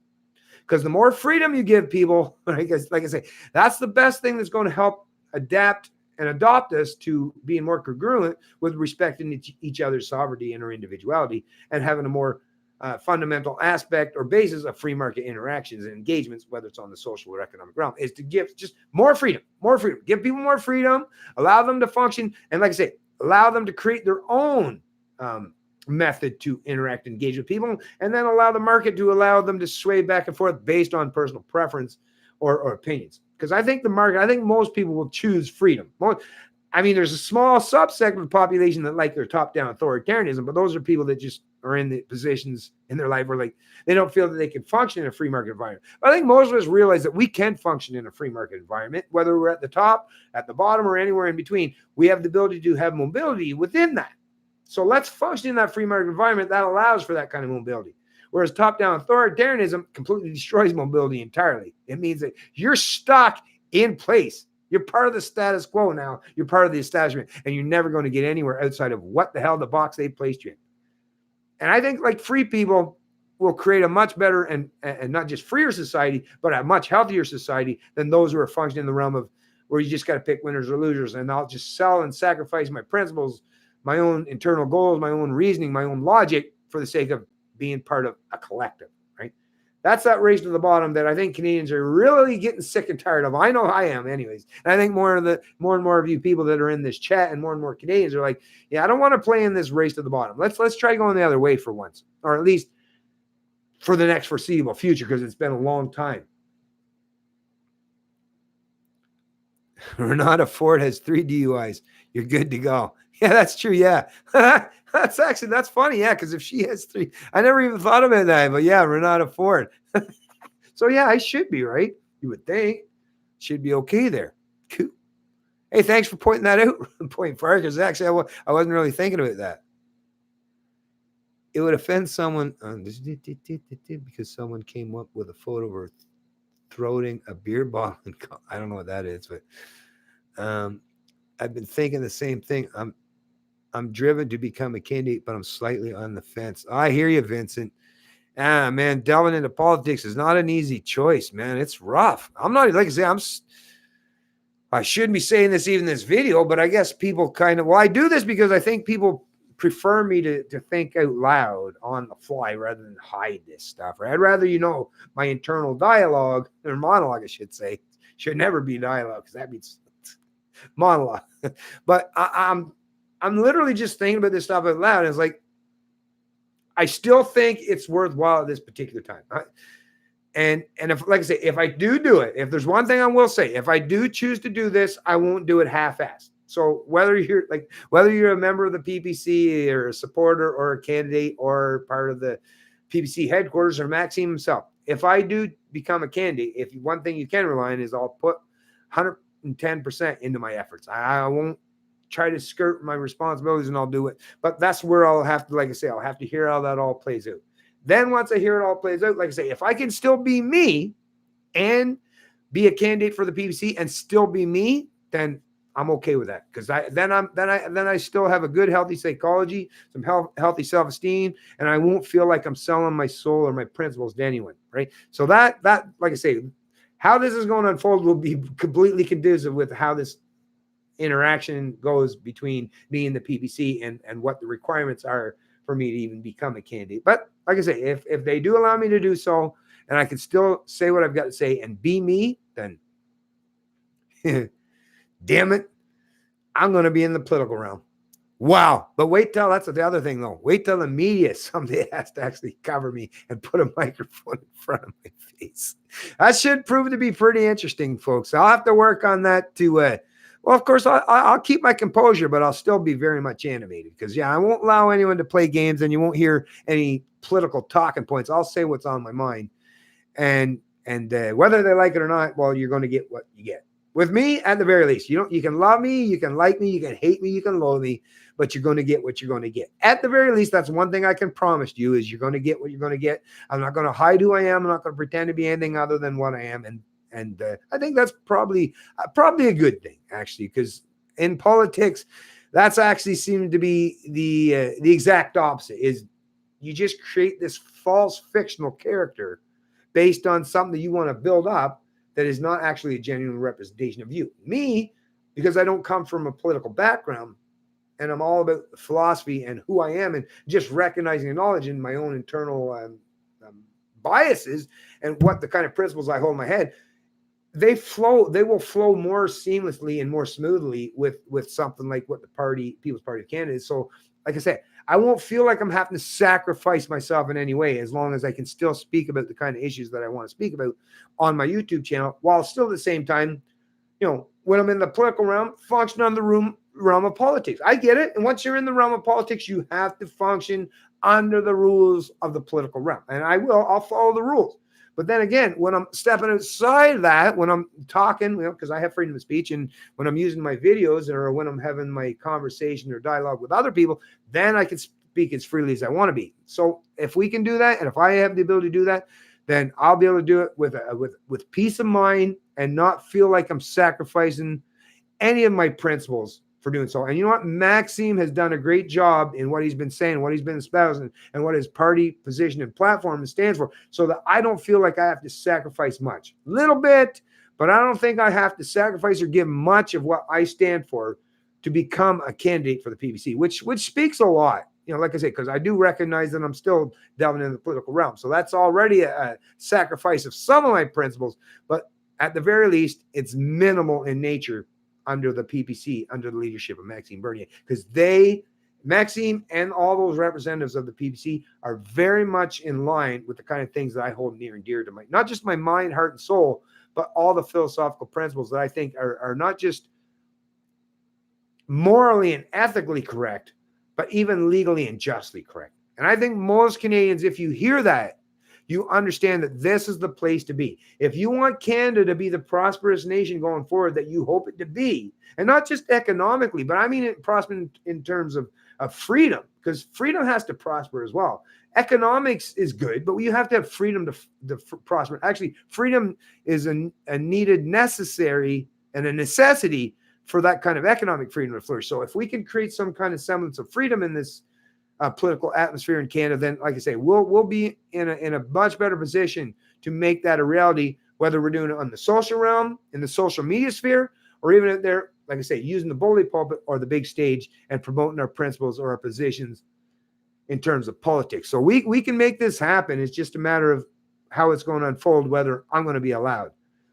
Maxime's going to do what he's going to do, whether I'm in the party or not, and I'll still support them, whether I'm accepted as a candidate or not. I'm still going to be voting for Maxime Bernier. I'm still going to be supporting the PPC, and even if someone else gains that position as a candidate in that riding, if I'm there at that particular time, I'll still be showing up to support that particular candidate. Although I shouldn't say that quite yet, until I know who that candidate might possibly be. Although I can't imagine Maxime of the PPC accepting anyone other than someone who stands staunchly for individual liberty, personal responsibility, fairness, and respect. And if that's the case, then yeah, even absent knowing them, chances are I'm going to support them regardless. Even if I'm not that candidate, even if I'm not that choice. Although I think if you have me as the choice, it's going to be much better than anyone else has to offer.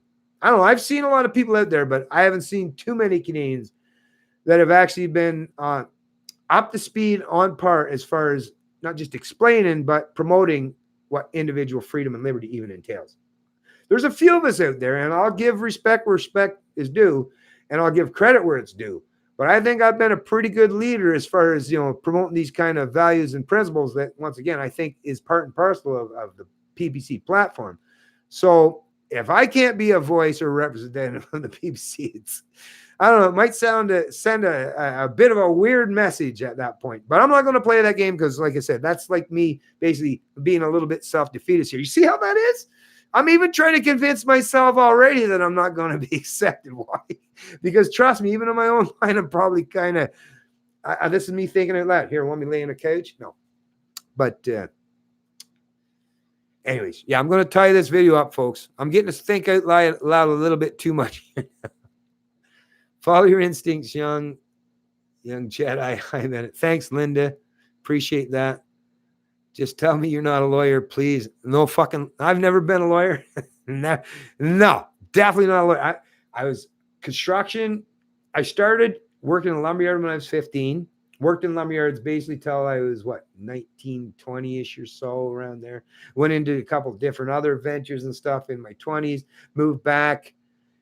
It was still mostly construction, blue collar work. Then in my late 20s, 27, moved to New Brunswick and started getting into figuring out what I'm going to do back there, because I wasn't even sure what I was going to do in this new area. So I decided, based on the fact that in that area there's very few job opportunities and truck driving seemed like it was a decent occupation. You're kind of like your own boss, right? It was very much conducive for my own particular personality traits and who I am as a person. And I love driving. I love the experience. I love the adventure. I love machinery. So I chose to become a truck driver. And I did that up until, like I say, I've had a few beer on my ATV when I was out in the trails in New Brunswick, in rural New Brunswick, and I lost my license. And then I've basically been back into construction, new home construction, fences, building fences, decks, and some concrete work and some asphalt. Just basically doing just some construction work for the last 5, 6, 7 years since I had my license taken away and my career destroyed. So all blue collar my whole life. Never been a politician. Never been even a corporate kind of guy. I've worked for big businesses and corporations. Like when I started driving truck, I drove for Sunbury Transport, which is a big corporation in New Brunswick owned by the Irvings. But then I went after that and I worked for a small business owner, Herman Sullivan, out of Blackville, New Brunswick, which was, I actually, tremendous amount of respect for Herman. He had a great trucking outfit. Man, great trucks even. Beautiful. First time I ever drove one of the newest Volvos, actually. I was used to most of the old, like the Kenworths, the Peterbilts, right? The Western Stars. And it's like, damn, them Volvos are hardcore. But anyways, so yeah, I've been a blue collar guy, construction. Well, I've been into racing. That's the thing. Like on my off time, I had a small engine business back in New Brunswick too, building small engines for like cars, ATVs, snowmobiles, four-wheelers, stuff like that. Motorcycles, off-road bikes. So I've been, like I say, blue collar guy, whether it's in construction, building material things out of wood or metal, as far as fences or decks and stuff, or as far as building engines or transmission, or drivetrains, or I've been into performance oriented, but building things with my hands. So I'm a blue collar guy. I am to my core. I always been my whole life. This would be my first venture ever into anything that's not considered blue collar, to be honest with you. My YouTube channel, my YouTube channel, I guess, would be the only venture in my life as an adult that has been not part and parcel of building something with my hands or steering something with my hands or being part and parcel of machinery, right? This is my first venture. So it's all new to me. I've been trying to get up to speed and up to date. I've tried to better adapt myself to being more conducive in this realm, which is why now I wear shirt and tie and try to look more professional. I even try to change my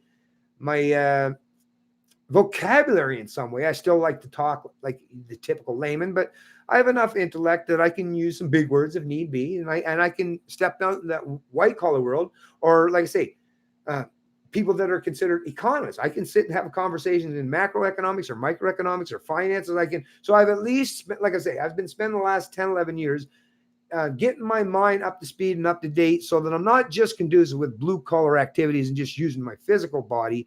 Now I'm trying to use my intellect and my mind. And I think it's, like I say, it seems like it's working okay. I seem to have at least enough skills and ability in my intellect that I think I can do this. And just like in my physical realm, I built up my body that I could do all those physical tasks and roles and responsibilities that I wanted to undertake. And it worked out fine. I built up my body so that I could do that. Now I've built up my mind, and I think I've done the workouts. I've done the intellectual vigor. I think I've done enough that I've done enough exercise now that I think I can function in that realm pretty well.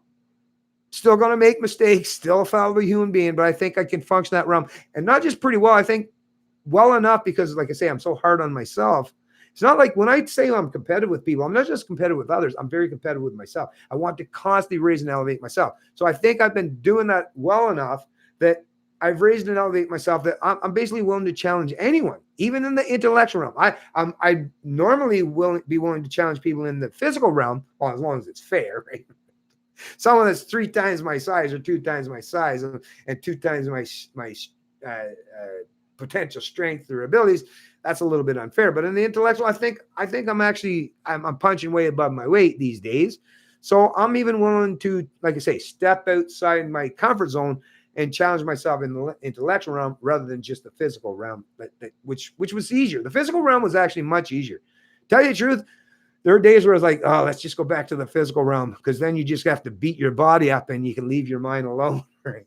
Leave it to some peacefulness. But it's like, nah, I've beat up the body enough over the course of my years. I'll probably still do a little bit of it, but now, like I say, now I'm willing to put my mind, and I've been willing to put my mind in that intellectually vigorous arena where it's being challenged and beat up a few times as well. But that's making it stronger, just like it makes your body stronger when you've been beat up and get more strength, more rigidity, thicker skin, or whatever you want to call it, or more higher tolerances for pain. Well, that's the same has been happening for my intellect. Now, like I say, now I can feel like I'm in a position where I can step out there on that intellectual or political stage and challenge whoever's got something to say against me, because I feel comfortable enough to do so. I wouldn't want to have done it before I was in this position, because if I'm not comfortable enough to say what I got to say and feel comfortable enough that I'm in the right, or at least have a principled position that I'm standing upon, then people would notice that instinctively and automatically, because I'm not a good faker. I've never been a good faker. People would notice it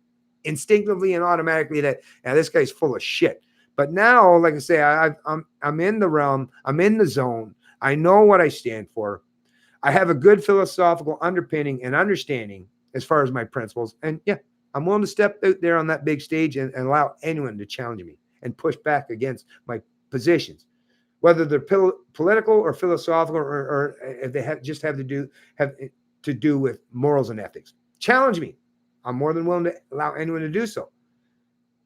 I know it'll be worse than that, though, because it won't be just people challenging my intellect. It'll be people misrepresenting my views. That's the biggest concern I have from those who represent the media establishment, is going to try to misrepresent me in some way. That's the part where I'm not worried for myself, but for my family. This is where the part where I said to my family, like, are you okay with that? If they misrepresent me, if they try to suggest or allude in some way that I'm some, like, oh, who knows? I mean, look at the shit they do these days. They might try to say like I'm some white supremacist or something. I don't fucking know. I mean, they accuse, that's the thing. If they ever tried that thing with me, actually, I don't think they will, to be honest with you, because I'll actually hold them to legal account. Because that's defamation, man. That's libel. Like, you can't just go around accusing people of stuff willy-nilly, especially if you're talking about like someone that's part of a major corporation. Like, so if some lowly nobody does it, I'm not worried about it. But if CBC News or an entrenched, media corporation in this country chooses to target me as an individual and misrepresent me in some way, or defame me in any way, or libel me in any way, no, I'll hold them to account of that. So I'm not even too worried about that, because I've made sure that I've dotted my I's and crossed my T's over the years, that they don't have anything that they can throw at me. I like I say, I come from a moral and philosophical position where I feel like I've got a big old shield that surrounds me. Fortunately, because, well, it's not just fortunately because of luck. I've did a lot of work over the years to make sure. And it's not just work.